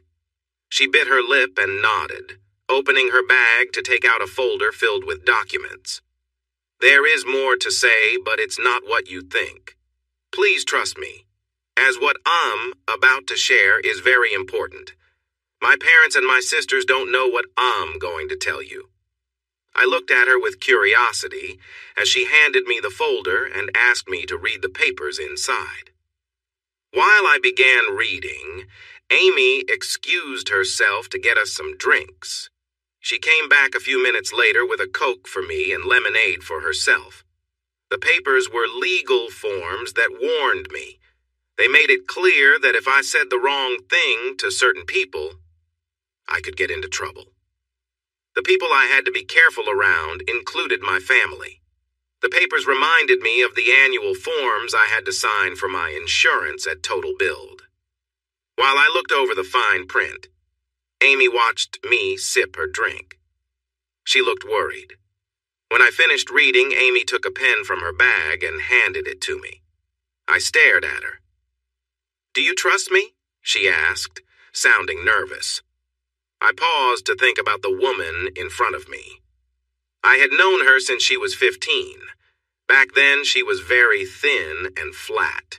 Today, she had grown into a woman that caught people's attention, even in casual clothes. With her pale skin, straight black hair, and bright blue eyes, she looked confident but still uneasy about asking me to sign something without explaining what it was for. Amy hadn't mentioned these papers before we left. She also hadn't waited to tell me until we got there. I remembered last night, when she had cuddled with me in bed, our touches growing warmer even though my divorce from her sister was coming soon. Looking at the documents, I didn't see anything that would harm me or put me in a difficult position. Still, I wanted to believe in her. I took the pen and began to sign, dating the papers as needed. With every signature, I noticed Amy's smile getting bigger. When I was done, I handed her the folder with the signed papers. She carefully put it back in her bag, but I could see that she was shaking a bit. Then she walked around the table, set down the bag, sat on my lap, and kissed me. Suddenly, she pulled back and looked into my eyes. "I love you, Robbie. I hope you know that." I chuckled. "Amy, I just signed some legal papers. I'm not saying he'll marry you." She pretended to be hurt and moved back to her seat. She picked up her drink and smiled at me. Just before taking a sip of her lemonade, she glanced at me from the corner of her eye. "Not yet," she said playfully as she took a drink. "Huh?" I replied, distracted by her action. "You haven't agreed to marry me yet," she said with a smile. "Well," I laughed, "I think the day is still young." We laughed for a bit about nothing in particular, until an older couple nearby stood up and left, leaving us alone in the food area. "Robbie," Amy said more seriously as she watched them go, "thank you for signing the documents. I know that was tough for you to trust me after everything your family has done." I nodded, letting her take the lead. "Let's start at the beginning," Amy said, looking at me closely. "I want you to understand why we're here and why these documents matter." I stayed quiet and nodded again. "Do you remember when we first met? I was a bit of a nerd, right?" she asked. I chuckled. "A bit of a nerd? Amy, you were 15 and a total nerd. You could do things with computers that I didn't even understand. And I'm not bad with technology." She laughed and gave my hand a little squeeze. "No, you're not. But yes, I was a nerd, and I still am," Amy said proudly, smiling widely.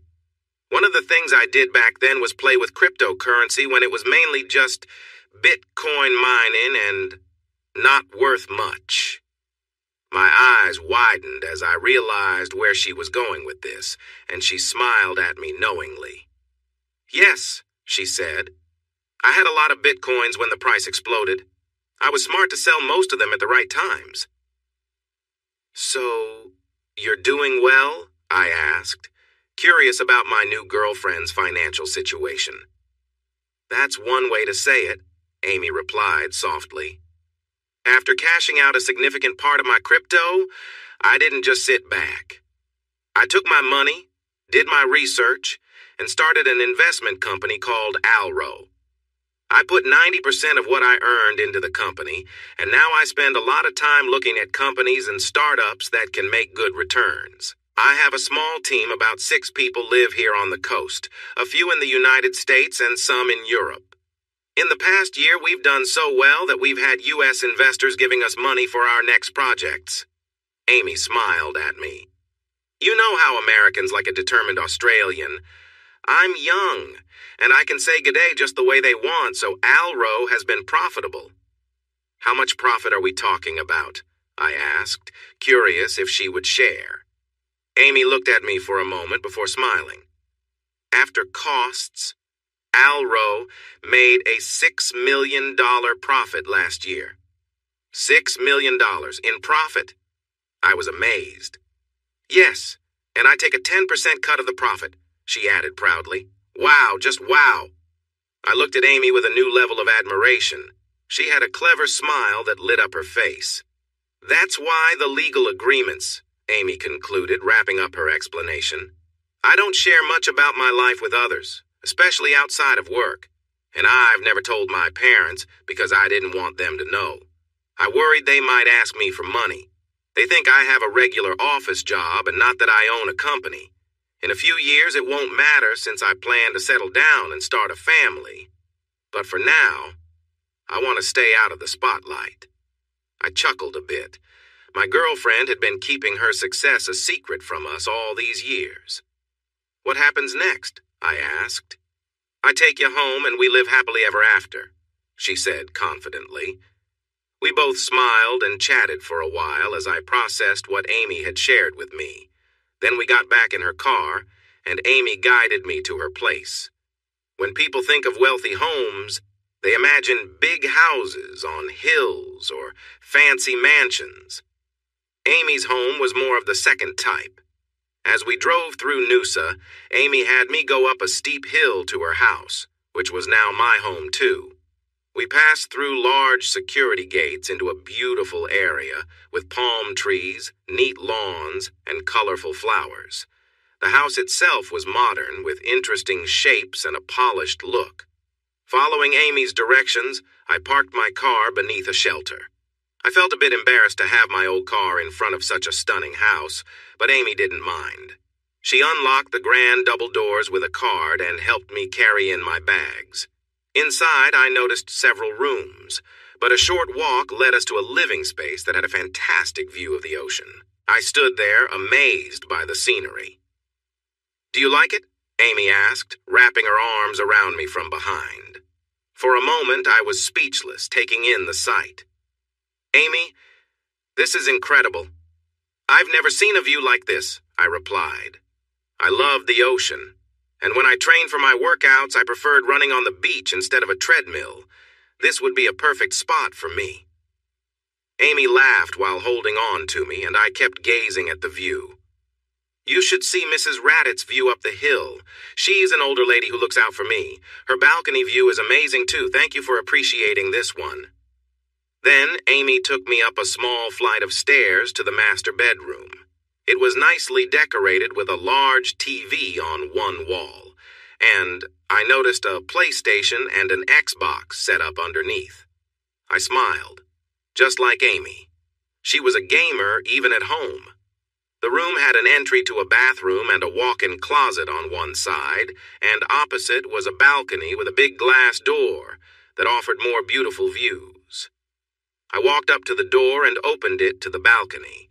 Stepping outside, I closed my eyes and took a deep breath of the fresh sea air. I could feel the stress from my time on the Gold Coast fading away. Soon, my divorce from Georgia would be finalized, and my family was far enough away that I wouldn't have to see them for a long time if I didn't want to. I realized I had been standing there for a few minutes when Amy joined me, handing me a drink, a mix of rum and cola. It looked like she had the same. I raised an eyebrow and she smiled at me. Hey, I've liked you for a long time, she said. I know you enjoy this drink, so why shouldn't I like it too? I laughed, holding my glass to the side and clinking it with hers before taking a few big sips. As I savored the flavor, we sat down in the chairs on the patio, enjoying a peaceful moment. The only sound came from the waves crashing on the shore, a calming rhythm that matched the beautiful view. What's on your mind? Amy asked with a laugh, and I smiled back. Amy? I started but hesitated, letting my shoulders slump as I leaned against the balcony rail. I stared out at the ocean, and a moment later, I felt her hand gently touch my arm. I wasn't sure why, but I began to cry, my tears falling to the ground below, leaving wet marks on the concrete. I glanced at Amy, who looked at me with kindness. I sensed she knew I needed this moment. Being away from everything allowed me to relax. and it felt like the first step toward healing. After a few moments, I took a deep breath, looking into my drink before gazing back at the ocean. Amy, over the last year, I've felt angry and lost.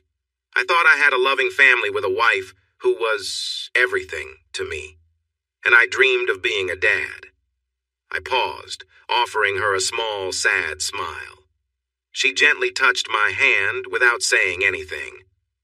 I spent too much time feeling sorry for myself. If it weren't for Darren and Tony in those early days, I might have taken a different path. I felt her hand squeeze mine as she inhaled sharply, still saying nothing. I spotted a ship on the horizon and smiled. A couple of months ago, Joanna came to see me, bringing a friend who supported her. I discovered this woman had liked me for years but never shared it. Amy nodded and smiled back, still quiet. Since then, she has been there for me, calling when we can't be together, and holding my hand when we are.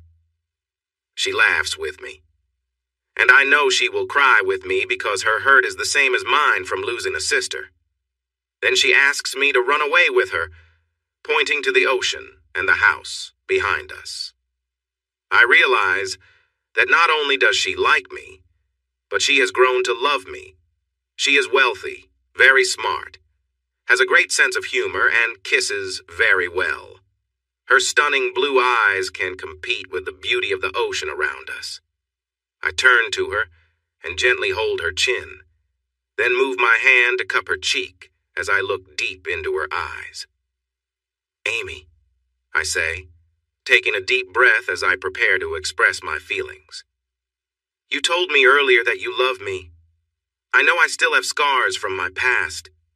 I know there's still a lot of pain inside me, but you brought me here because you care. I believe. No. I know that the feelings are there. They started growing when you stayed behind with me, after Joanna left. I'm confused and can hardly believe I can feel this way, but Amy, I love you too. Robbie? Amy asks softly, her voice shaking. You love me? As in, you really care about me? She sounds like she can hardly believe it. When she sees the tears in my eyes, I nod. I do, Amy. I truly do. I know I have my issues, but I love you just as much, if not more than I ever loved Georgia. This feels stronger, especially since we're just starting our journey together. I love you because you haven't pushed me for anything. You never demanded anything from me. When I look at you, my heart races. When you're not with me, it feels like all the warmth has left the room. When my phone rings, I rush to it hoping that it's you. Every day I find it hard to think about leaving you. Even if all we had was a small rented apartment with noisy neighbors banging on the walls or having parties late into the night, I still would want to be with you. Amy laughs. We can move there if that's what you want, but I like this place. As long as I'm with you, I'm happy to live anywhere. I smile and kiss her gently before we sit at the balcony table again. So, what's next? I ask. Amy takes a sip of her drink, thinking for a moment as we relax together. Well, she says, not many people know about Alro outside the investment world, and everyone who does is bound by the same privacy rules that you are, believe it or not. I am too. I raise my eyebrows in surprise. I want to keep my money safe, Robbie. I worked hard for it. Sure, I was in the right place at the right time at first, but it worked out because of that privacy.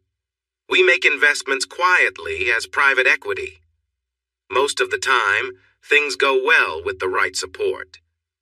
I mean what I said, Amy told me seriously. I want you to come with me. I need to visit the staff in the US and Europe at Alro, and I'd love it if you joined me. You want me to join you? I asked, raising my eyebrow, which made her giggle again. Yes, Robbie. I really want you with me every night. I want you away from my difficult sister and your messy family for a few months. When we return, I have an idea for you, she said, a playful smile appearing on her face. I laughed. I'm sure you do. I realized that Amy often had a plan. Okay, let's go for it. Her smile captured my attention, and I found myself staring at her. Amy, I said, a playful grin spreading across my face. Yes?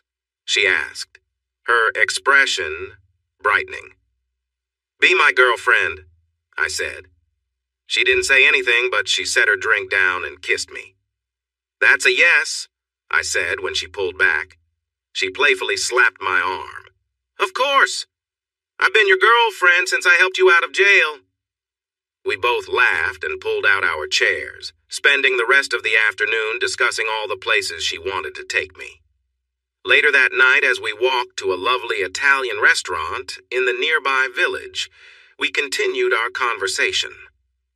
Amy seemed more energized than ever, excited to share her world with me. When we returned to her house, she showed me where I could unpack my things. There were drawers in the walk-in wardrobe just for me.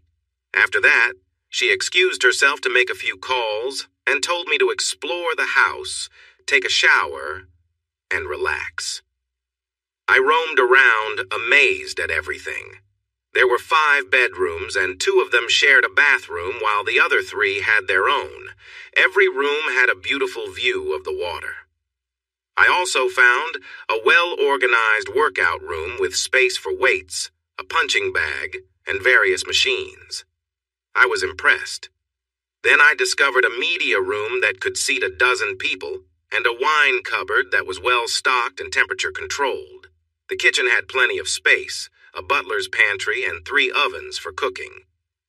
As I continued my exploration, I could hear Amy in what I guessed was her home office. She was on a conference call, discussing companies I didn't know much about. From what I gathered, she was asking for several financial reports. I also overheard her telling a lady with an English accent that both of us would be visiting soon. At one point, I peeked into her office. It was a large room filled with screens, TVs, and cameras while she waited for a connection. She waved for me to come in. I smiled and shook my head because I wanted to take my time entering her work life. I headed back to the main bedroom and jumped into the shower. The water pressure was amazing. It felt strong, like my worries were being washed away once again.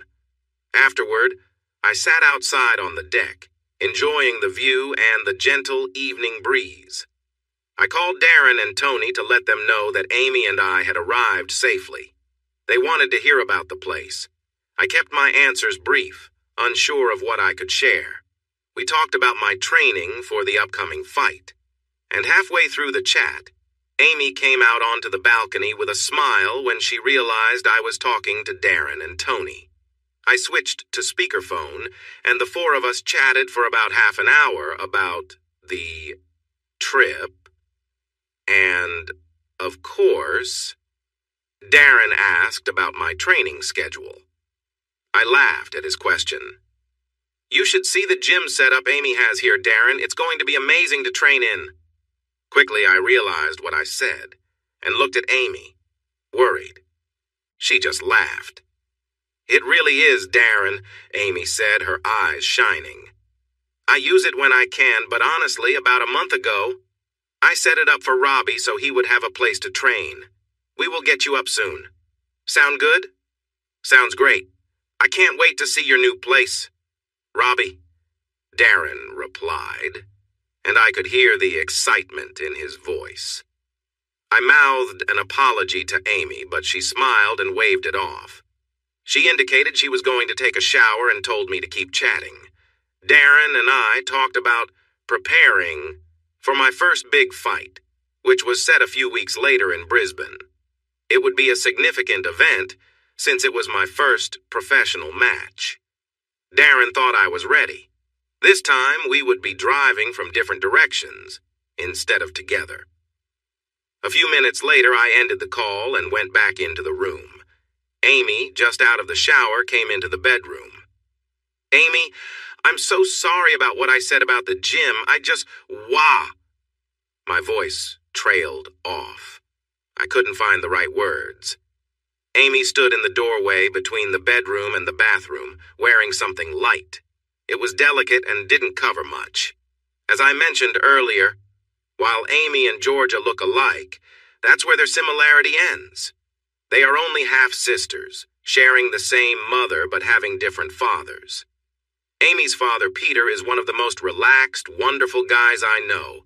Amy's striking looks and presence were clearly inherited from her father's side. Her beauty and confidence radiated in a way that left others in awe.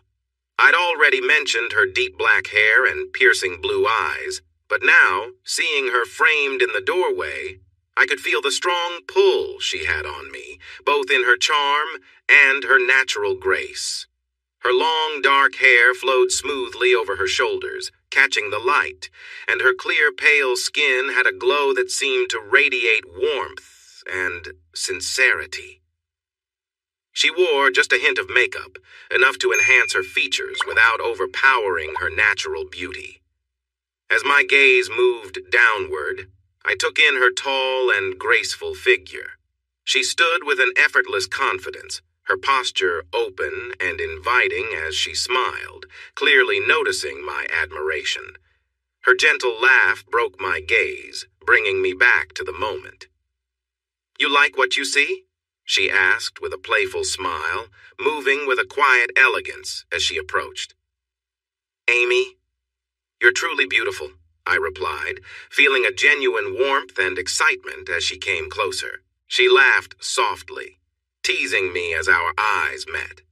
"Oh, I bet you say that to everyone," she joked, her eyes sparkling with humor. I took a moment to gather my thoughts. "Honestly, you're the only one who's ever made me lose my train of thought," I answered, smiling back as we shared a few quiet moments. She held out her hand and we moved to sit together, lost in conversation and shared glances.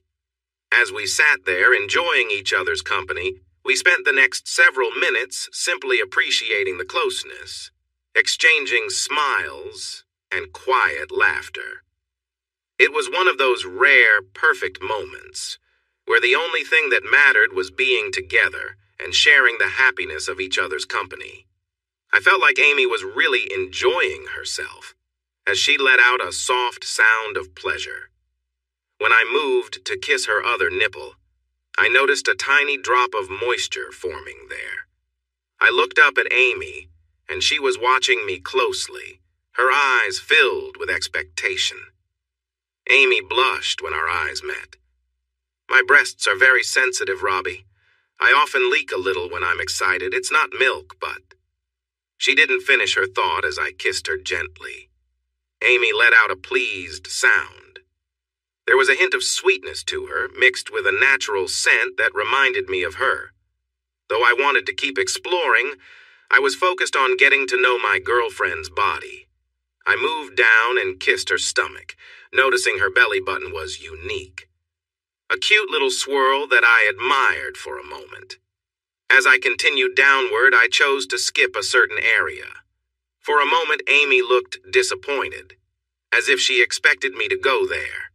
Instead, I lifted her leg and kissed from her calf to her thigh, repeating the same on the other leg.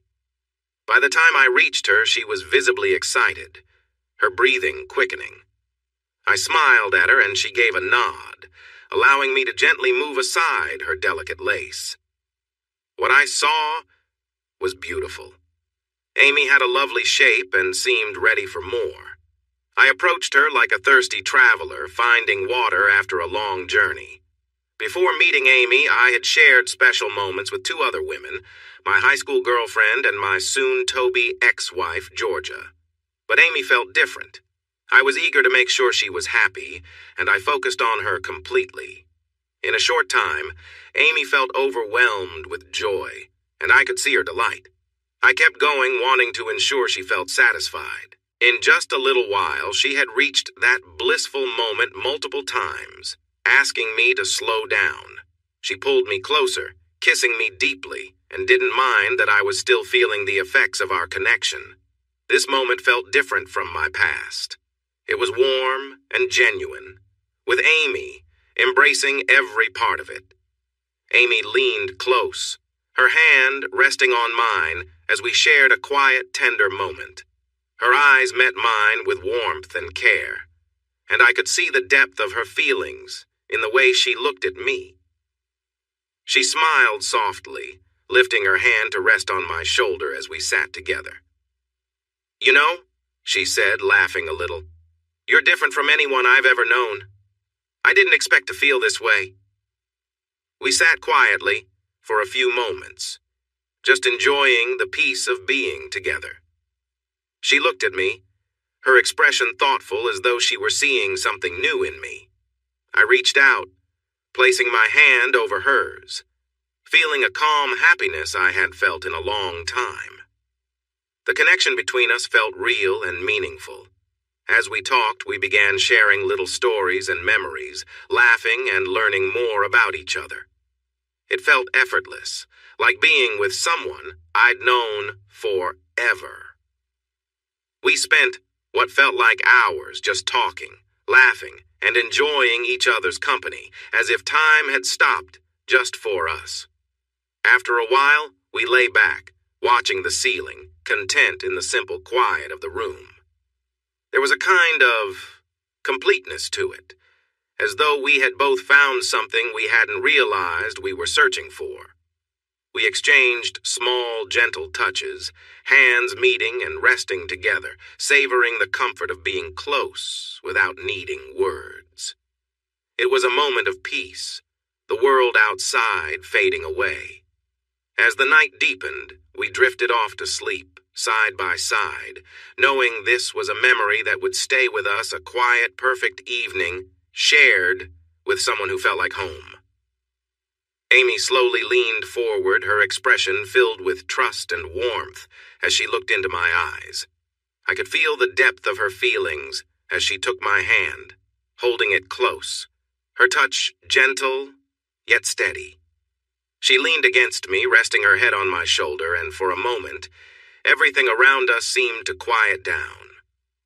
"Robbie, I love you," she whispered, her voice soft and filled with emotion. Her words carried a significance that struck me deeply. I wrapped my arms around her, holding her close, wanting her to know how much I cared. The feeling of simply being together, close and comfortable, was enough to fill the moment. We lay back, holding each other as time passed slowly, sharing small whispers and enjoying each other's presence. She looked up at me, her eyes shining, and I could see how much she trusted me. We were wrapped in a quiet comfort, each moment building on the last, as we lay together in peaceful silence. Later, she got up and walked into the bathroom, bringing back a warm cloth to freshen up. She handed it to me, laughing gently as we took care of the small, simple things together, each gesture filled with care. It was a quiet, special moment that felt like something only the two of us shared. Afterward, she suggested we shower together, leading me into the warm spray of water.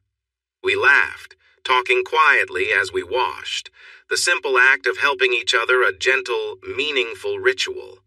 She even had a few shower gels she had chosen just for me, explaining that she wanted me to feel at home in her space. "Did your last boyfriend leave these here?" I teased, chuckling. She playfully gave me a light nudge, pretending to be hurt. "Robbie, you goof," she said with a smile. "There has only ever been you. I've been on a handful of dates in my life." Her honesty and the simplicity of her words made me smile. We stood there for a moment, looking at each other, sharing the happiness of knowing that, in each other, we'd found something real. It was a perfect end to a night we'd both remember, but none got more than a kiss on the cheek, and no one had a second date because they weren't you. "It has always been you," she said shyly. I hugged her as she began to tear up, holding her close as the water flowed over us. "I'm sorry, dear," I said gently. "I know you gave me a wonderful gift earlier, But I thought, well, you were so amazing, how could I? For a moment, she looked up at me, her eyes misty but holding a sparkle of joy. The fear of rejection drifted away as she realized I wasn't judging her for her past. "I'm a bit of a nerd, remember?" Amy said. "I may not have much experience, but I've watched a lot of films and have had some fun toys." She hesitated, deciding if she wanted to share more. I held her close as the water flowed around us. She rested her head on my chest. I thought about going further. I tried a few things, but I couldn't. Amy said, her hands resting gently on me. "But I am so glad I got to be with you first. For so long, I dreamed of you being my first Robbie. I was even jealous of my sister. But tonight I finally felt like I belonged to you."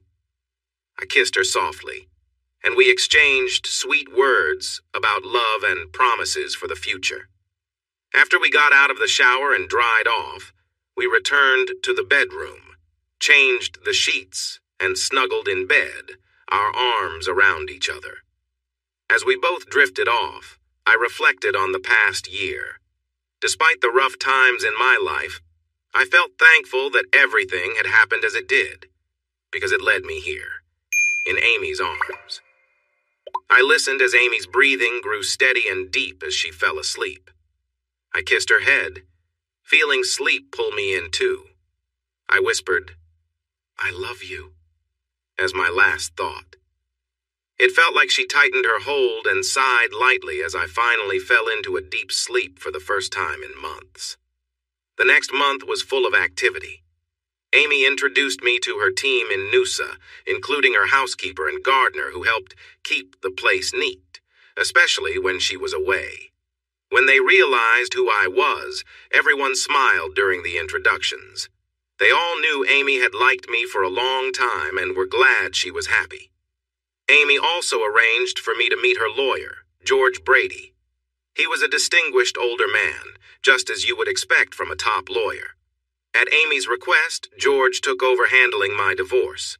As he managed Amy's legal affairs, it meant he also took care of my situation now that I was with her. George informed me that I needed to attend a final meeting with Georgia in a couple of weeks because we were completing the last of the paperwork, and he would be there with me. As we reviewed the case file, George pointed out that, like many others in similar situations, Georgia's lawyer was trying to delay the process. Georgia thought that if she fought hard enough, I would change my mind about the divorce. However, I was clear that nothing would stop the divorce since we had proof from my video and a test showing that while Georgia's son was connected to me, he was not my son. There would be no chance of us getting back together, and neither Georgia nor my family could change my mind.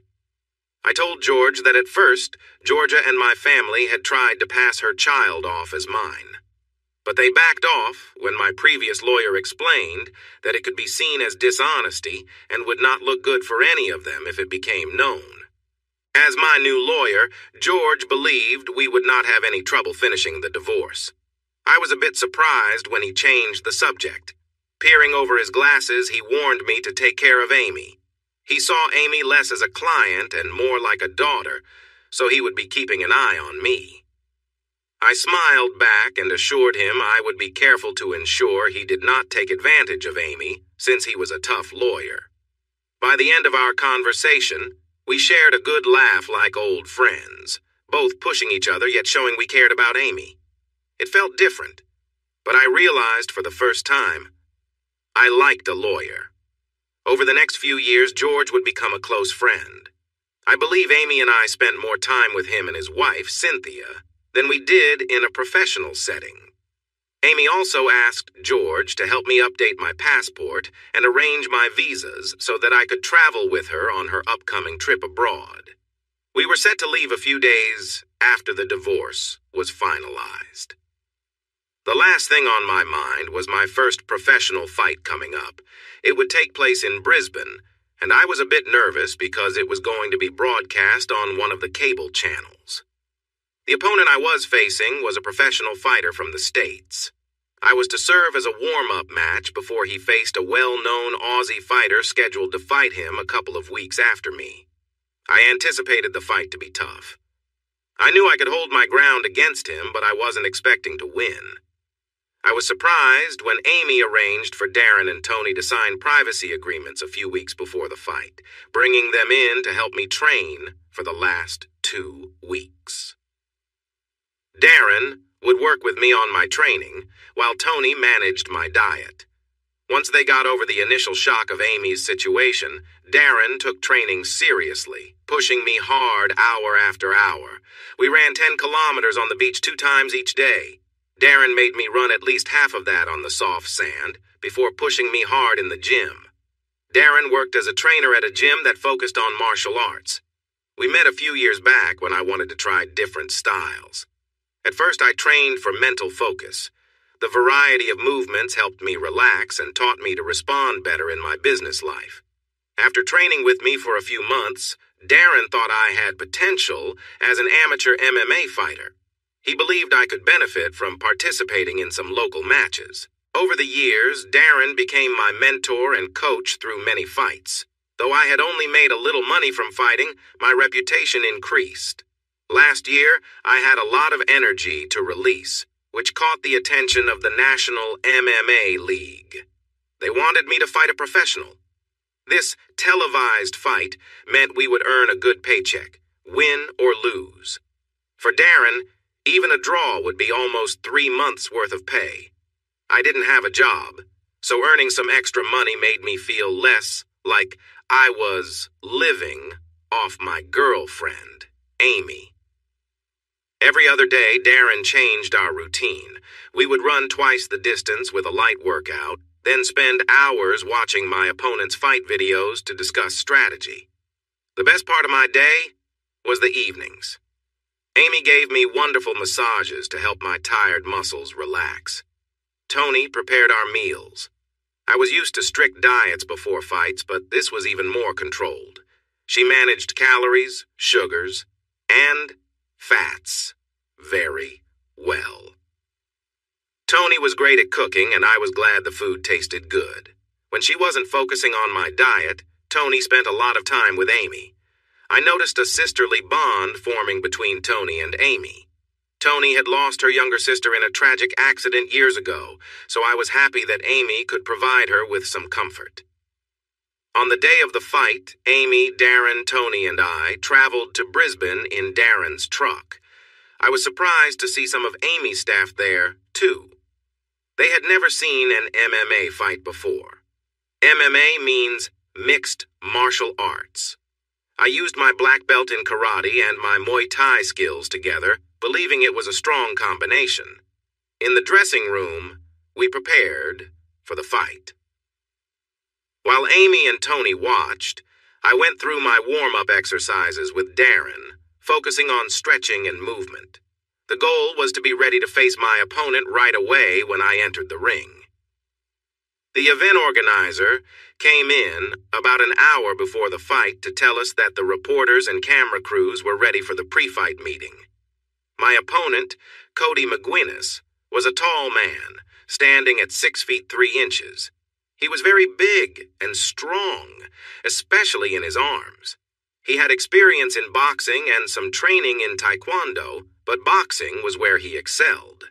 He joined the U.S. Professional League a few years back after winning 3 fights by knockout. He was ranked a bit below middle in the Professional MMA League in the U.S. While he wasn't super famous, many people followed his matches, which helped get this fight shown on cable sports channels. He made good money, but I thought about how he could retire comfortably with the costs of his team that traveled the world with him. As we walked to the interview area, Cody and I posed for a few promotional shots together, and then separately. We also did some more intense poses together before heading to the weigh-in. I thought Cody was a decent guy beneath his tough exterior, but he seemed confident about winning. After the promotional part was over, he came up to shake my hand. "I wish you luck tonight, Robbie, but I have to say I'm sorry that I will have to beat you," Cody said seriously. I rolled my eyes, thinking it was all part of the mental game we fighters played with each other. "No worries, mate," I joked, using a playful accent. "Just make sure to delay your next fight after I get you checked out at the hospital," I replied, with a grin. He chuckled good-naturedly, resting his hands on his hips. "Sure, little man, whatever you say. Just so you know, I've already planned for an ambulance. If your friend needs a ride later, I'll be happy to help," he said, nodding toward Amy with a smirk. He turned and walked away, leaving me to look at Amy. She was bright red after Cody's teasing comments. "Don't worry, he's just joking. It's part of the mind games to get into my head before we fight," I assured her as I walked over. "I know," she replied, watching him leave. "But that still seems really mean." I chuckled. Honestly, he was pretty mild. Some guys really go all out, swearing and getting in your face. We both laughed at that. "Speaking of families," Tony interrupted, looking a bit shy. "Your family is in the audience tonight." "What?" Amy and I exclaimed together, turning to Tony. She nodded. Sorry, but I thought you should know now so you can get ready," Tony said.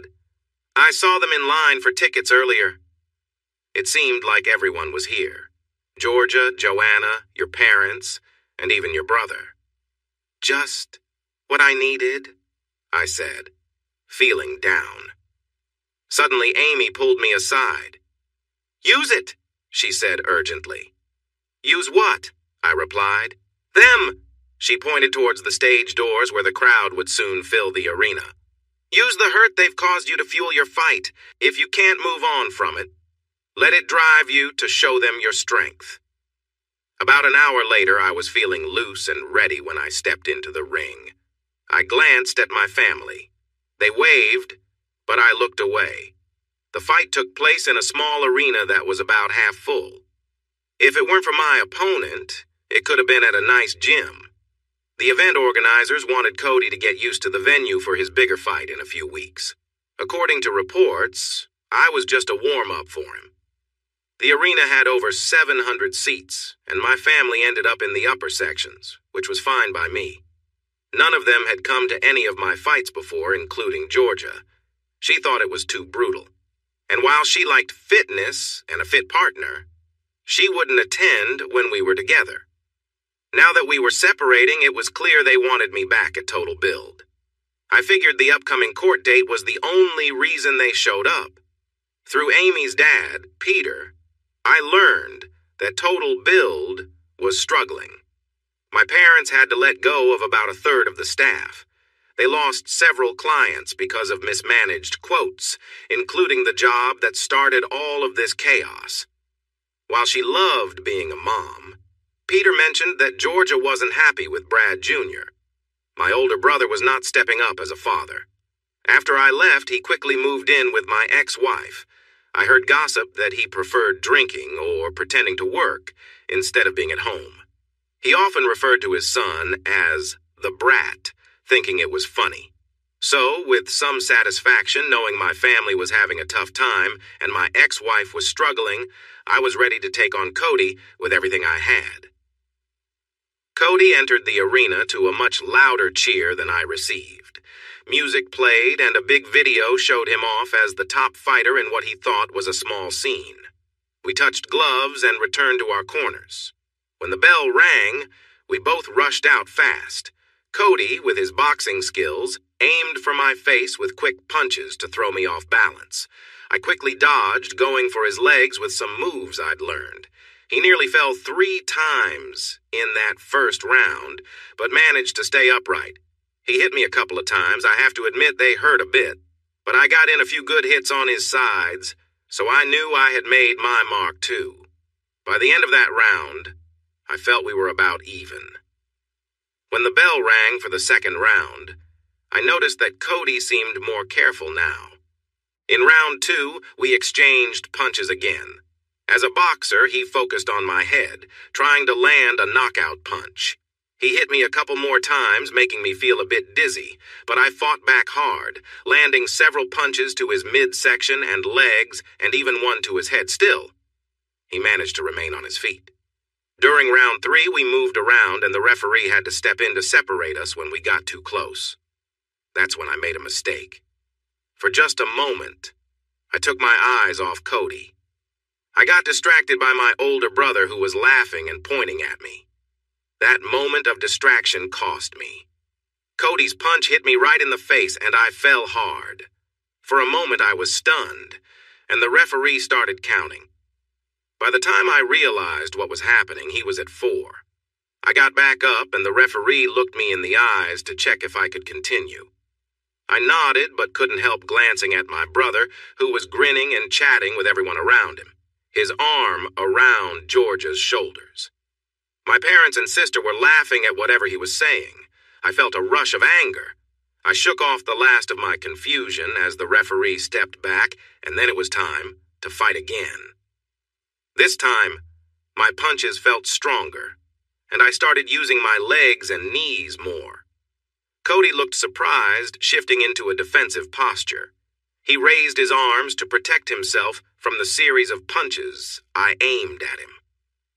After a tough exchange, where I hit him hard and then paused to catch my breath, I saw my chance. He was shifting his stance, thinking that I would take a moment to rest. Honestly, I was feeling the effects of his earlier punch, and I was tired. But he made a mistake by lowering his arms momentarily, thinking I was out of reach. That was my moment. That was when I made my move. Just like I had done before, I charged at Cody with a powerful kick aimed at his head. As I launched my attack, everything seemed to slow down, and I focused on my goal. The noise from the crowd quieted down, and all eyes seemed to focus on my foot, moving towards Cody's head. I turned my body while kicking, putting extra force into my strike. My foot hit his cheek, and he'll never forget the gasp from the audience. For a moment, everything seemed to freeze as energy transferred from my foot to Cody's head. As I finished my turn, Cody fell against the side of the ring. He landed on his side, his mouth guard hanging loose. His body shook a little, but his eyes were shut, and he began to drool. No one said a word as the referee rushed to check on Cody and started counting. Cody didn't move. When the bell rang, the crowd erupted into cheers. I raised my fist in the air, turning to celebrate with everyone. But when I looked at Brad Jr., Georgia, and my family, they were not cheering. Brad looked worried, remembering my move from a few months ago. I locked eyes with him and whispered, "You got this." My brother took a seat, and he understood. An ambulance crew came into the arena to check on Cody, who was still unconscious. After using smelling salts and doing some checks, they took him out on a stretcher to the hospital. The referee took my hand and spoke into the microphone.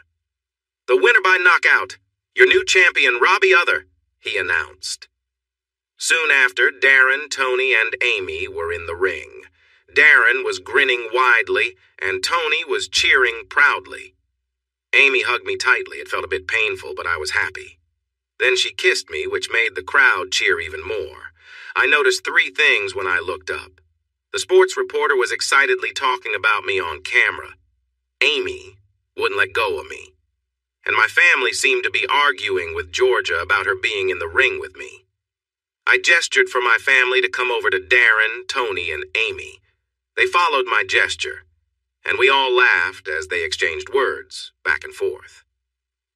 For the next 2 hours, I went through post-match checks. Darren was pleasantly surprised by our winnings. We earned a lot more than we expected since the odds were in Cody's favor as a well-known MMA star. So we didn't just get enough for drinks this time. During the post-match interview, reporters wanted to know what happened in the 3rd round that motivated me.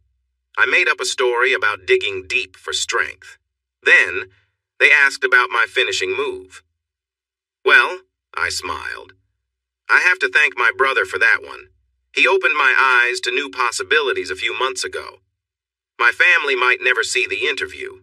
Then again, who knows? After I finished, I went back into the dressing room. Darren, Tony, and Amy followed me. "That was ridiculous," Amy said as soon as we were away from the reporters. I looked at her in surprise. Her eyes weren't angry. They were full of laughter. "What do you mean?" I asked, watching Darren take off the wraps from my hands while Tony brought over an ice bucket. "I said that was ridiculous, baby," Amy said, now laughing. "What you just told that reporter was complete nonsense. And we all know it." "Well," I smiled at her tease. "What was I supposed to say? I got upset because my brother was laughing at me while holding my soon-to-be ex-wife?" "I wouldn't have said it that way," Amy replied, trying to hold back her laughter. "But I know what really happened." Suddenly, Amy burst into laughter, and soon, Darren, Tony, and I joined in. Darren finished removing my wraps and had me put my hands in the ice for about 15 minutes. My gloves were lighter than most, which made the hits more intense. Even though I won against Cody, he still gave me a tough match. Honestly, if it wasn't for Brad Jr. trying to get inside my head, I might not have won. I thought about that for a moment. "Robbie, you did great out there tonight. I don't think anyone expected that outcome," Tony said as she sat down on a bench. "Me neither," I agreed, also taking a seat. My knuckles were starting to feel better, though I expected some swelling. Cody was a strong opponent. "You did well, buddy," Darren said wisely. "When you got back up after that hit, I thought you might lose your composure, but you kept it together. You found your openings, and wow, where did that kick come from?" I explained how I had used a similar move against Brad a few months ago. Up until that point, Darren and Tony knew I had some trouble with the law, but didn't realize I had put Brad in the hospital for a couple of days. We laughed and discussed various moments from the fight while I relaxed. Darren noted that I had cooled down and took me into another room for a warm-down massage to help with my muscles before they tightened up. Afterwards, he sent me to shower in the locker room. When I got there, I found Amy in the shower, standing under the warm water with some soap and a washcloth. I smiled as she told me it was now her turn to take care of me. I decided right then that Amy should come to all my fights if my post-fight moments were going to feel like this. Darren and Tony were waiting for us with big smiles when we stepped out of the showers about 20 minutes later. I could only imagine what they had heard from the locker room. I felt more relaxed than ever after a fight. Most of the crowd had left, including my family, which made me feel relieved. We checked in with the event management team, and they gave me the okay to leave the arena. It was just after midnight as we walked out of the arena. I was tired and happy that Darren and Tony would drive us back to Amy's place. They wanted to spend a few days with us at the beach instead of the Gold Coast, where we had all lived for most of our lives. As we walked toward Darren's truck, we suddenly heard a voice call out. "Robbie, wait!" my mother called out. They must have been waiting at one of the entry gates for a while. My family all looked tired, and my mother was rushing ahead of the others with a worried expression. I turned when I heard her voice and stopped. Amy held my hand tightly, and Darren and Tony stopped a few steps behind us. "Robbie, please wait. Don't go," my mother said, closing the distance between us. I let go of Amy's hand and crossed my arms over my chest, looking at my mother. She didn't look well.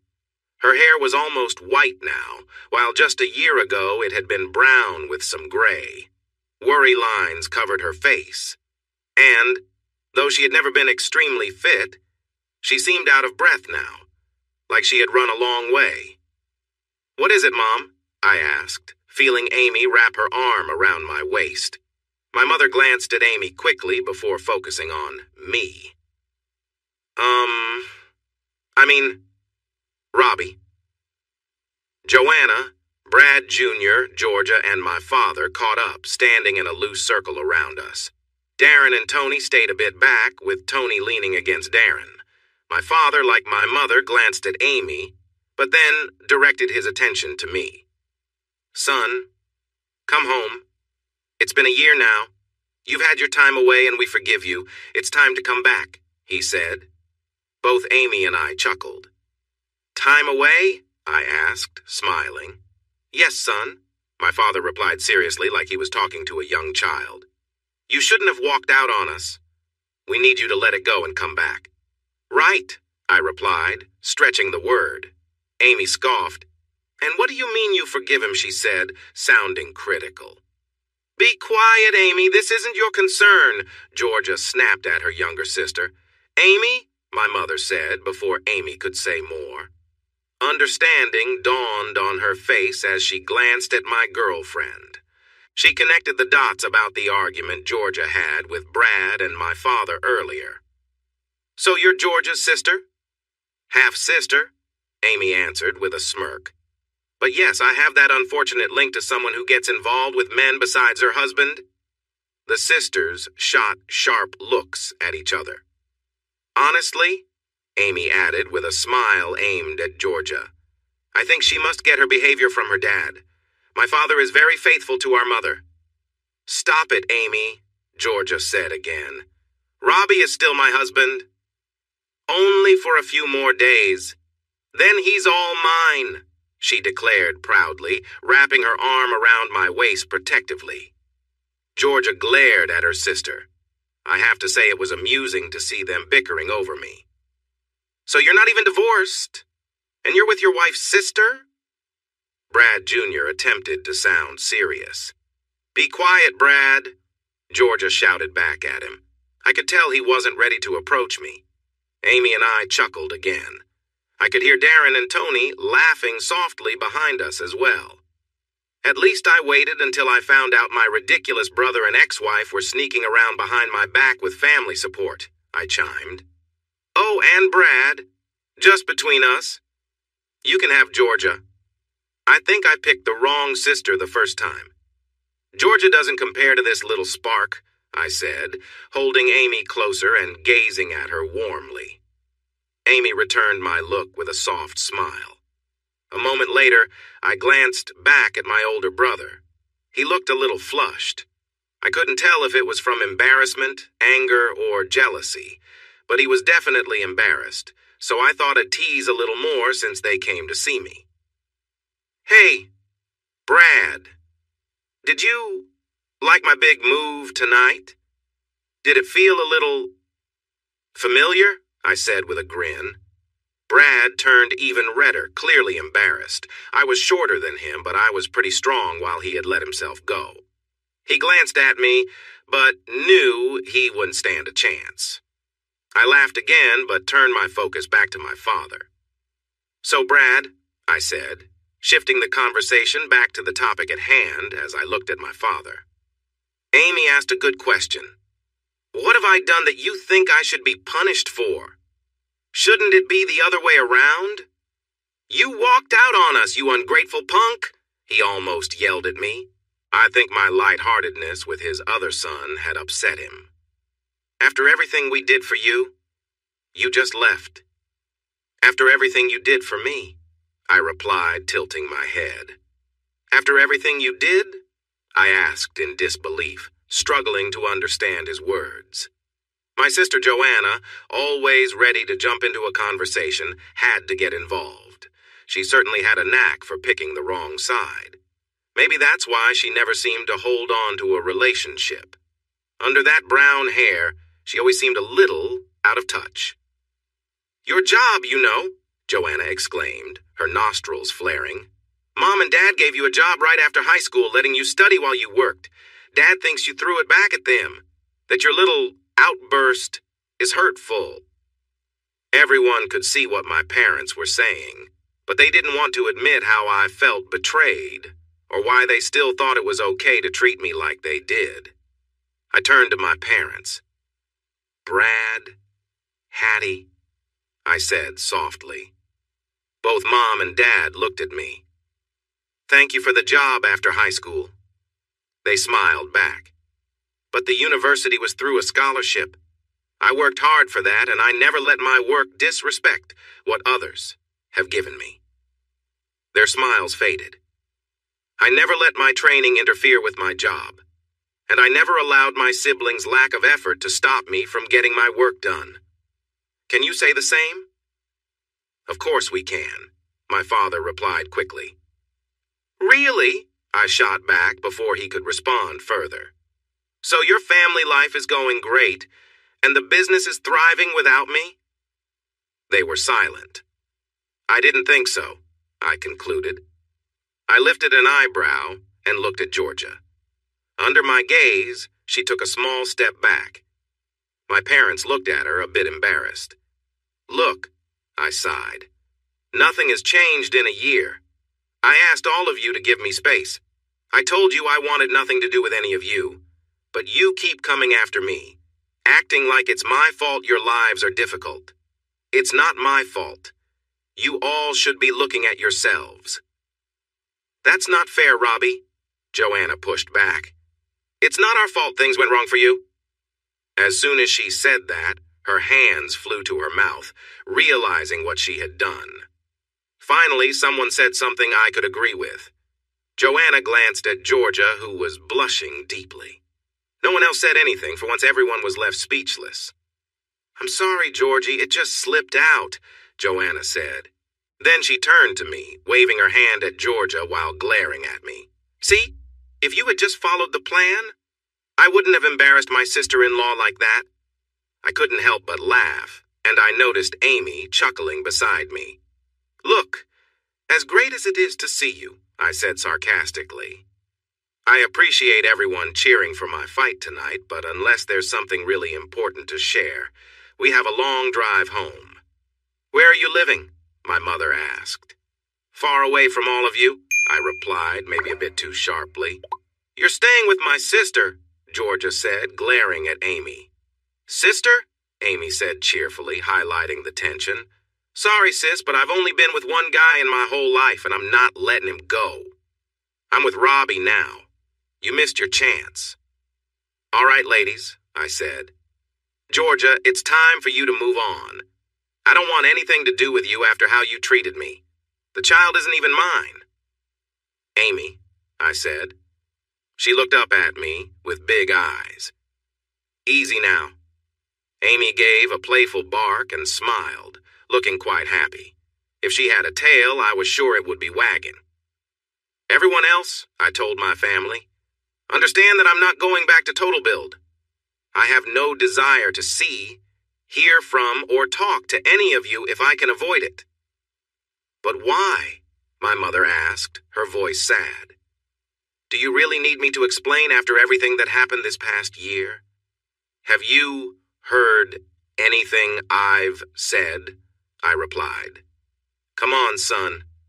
Haven't you ever made a mistake? Dad asked softly. Yes, many. But unlike you, I take responsibility for them. If I mess up, I apologize and try to make things right. I don't ignore someone's pain. Believe me, I feel hurt. Robbie, we're sorry, Mom began, but Dad interrupted her, holding her arm. Is that how you really feel? He asked. Can't you see it? I told him. You keep treating me poorly and act like nothing is wrong. Yet you think I'm the one to blame. That's not right. Of course I feel this way. For a moment, everyone was silent. Dad just looked at me deep in thought. Part of me hoped they would finally understand what I've been through.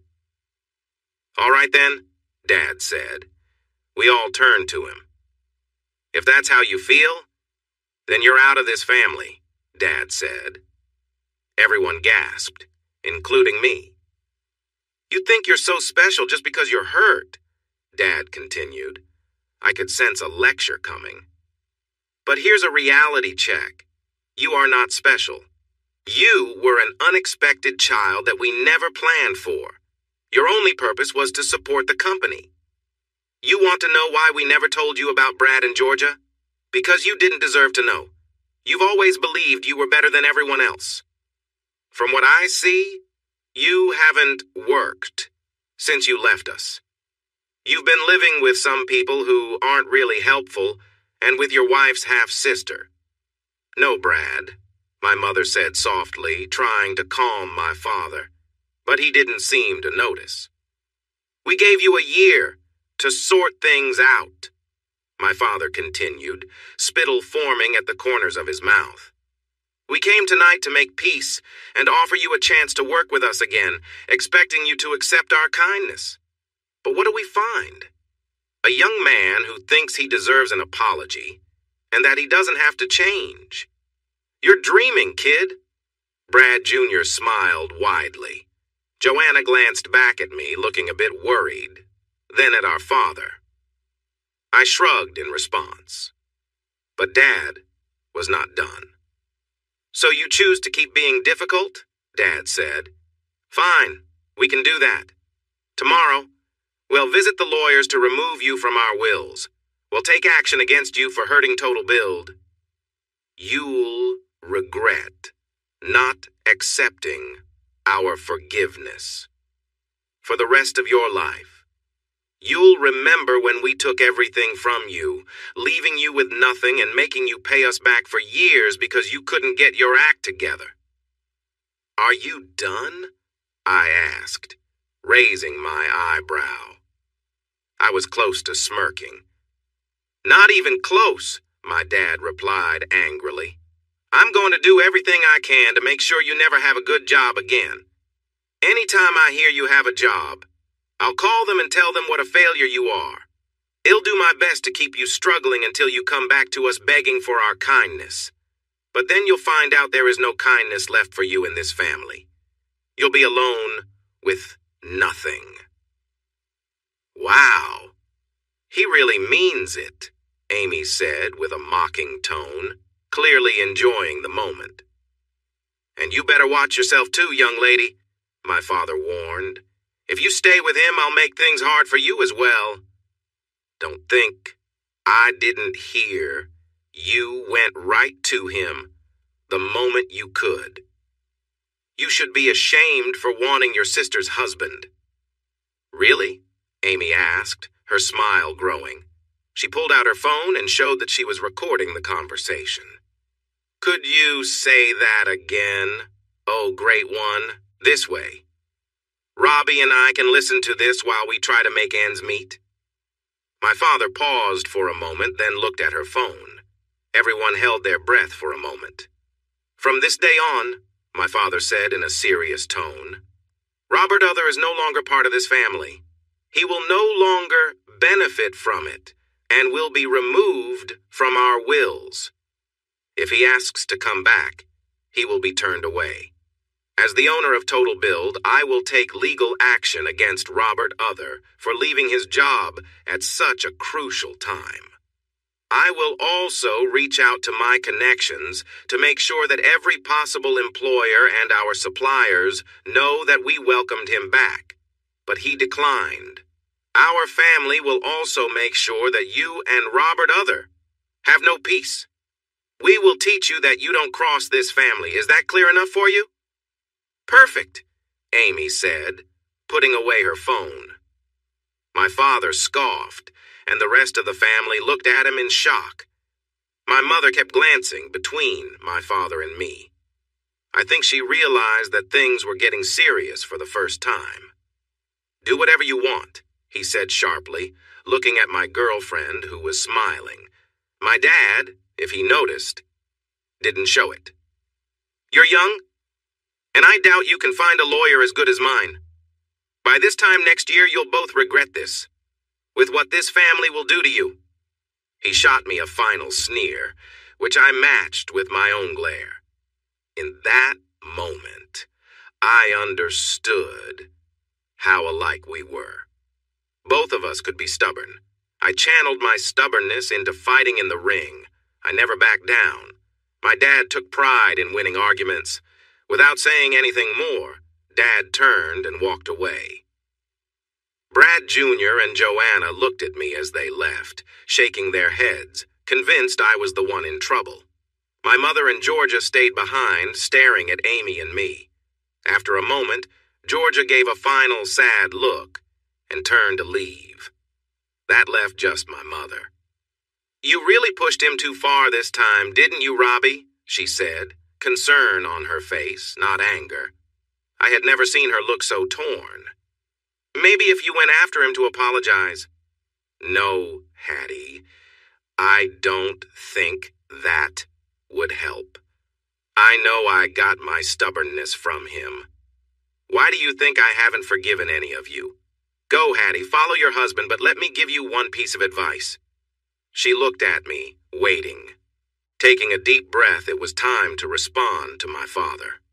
"Tell Brad that if he tries any of the nonsense he just said, or if I hear him speaking badly about me to anyone, I will make sure this family and business suffer." "You don't have the money for that," my mom started to say. "That doesn't matter," I interrupted, shaking my head. "If he wants a conflict, he will get one. I kept that place running for years despite everything. Look at what's happened. In just 1 year, you've lost over a third of your revenue. You are on the edge of losing many of your employees. A lot of items are returning to the workshop because they are not made well, and it seems that none of you can manage things without my help. If your husband really wants to argue, please remember what you saw in the ring tonight. Think about the focus and effort I needed to fight and win. Imagine what I would do in a disagreement with my family if I brought that focus and knowledge with me. Tell him, Hattie, to let it go. You know I will be fine without all of you. But please tell him to let it go, or it will be a tough situation for all of you." My mother looked at me, and for the first time, I saw sadness in her eyes. She knew it was true.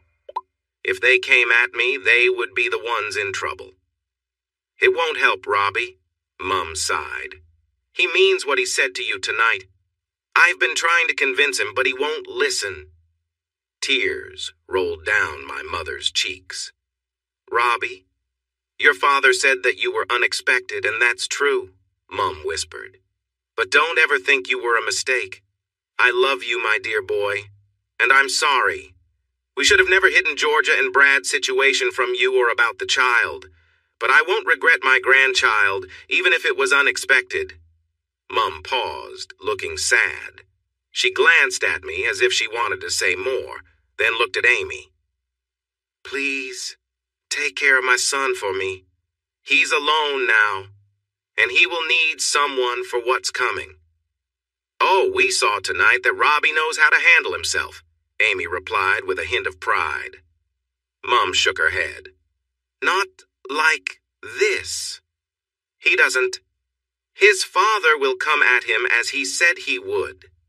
He will try to put Robbie down just to prove a point." For the first time, Tony stepped forward. "Then you need to stand up to your husband, Hattie," Tony said. "Tell him to back off. This is your son he's going after." Mum shook her head again. "It won't help." Mum looked at me. "I'm so sorry, Robbie. If I never see you again, please know that even though I can't say it again, I will always love you. You were the heart of this family, and we harmed you for no reason except our pride. You are the best of us. Always remember that. But do what you have to do. For what it's worth," Mum paused as her expression grew serious, "I don't think the rest of them stand a chance. But I have to stand by my husband." "I know, Mum," I replied, feeling sad. Suddenly she looked at me. It was the first time she had heard me call her Mum in over a year. She regarded me, then nodded gently. "I will love you forever," Mum said, turning to head back to her family. Before she could fully turn, I rushed the few steps between us and gave her a big hug. For almost 2 minutes we stood there, unmoving. I realized my mother was caught in a difficult place. I understood how she thought. She needed to help as many family members as she could, even if it meant having to let go of one of us. We might have stayed in our embrace longer, but I heard my dad calling her name from far away. I let go of Mum. She turned to me, held my face gently, and kissed my cheek. "Goodbye, Robbie," she whispered. "Goodbye, Mum," I replied softly. We both cried as she walked away. Hey, everyone! Thanks for watching. Don't forget to subscribe and turn on notifications so you won't miss any of the exciting stories we have coming up. What do you think about the characters in this story? Let us know in the comments. We'd love to hear from you.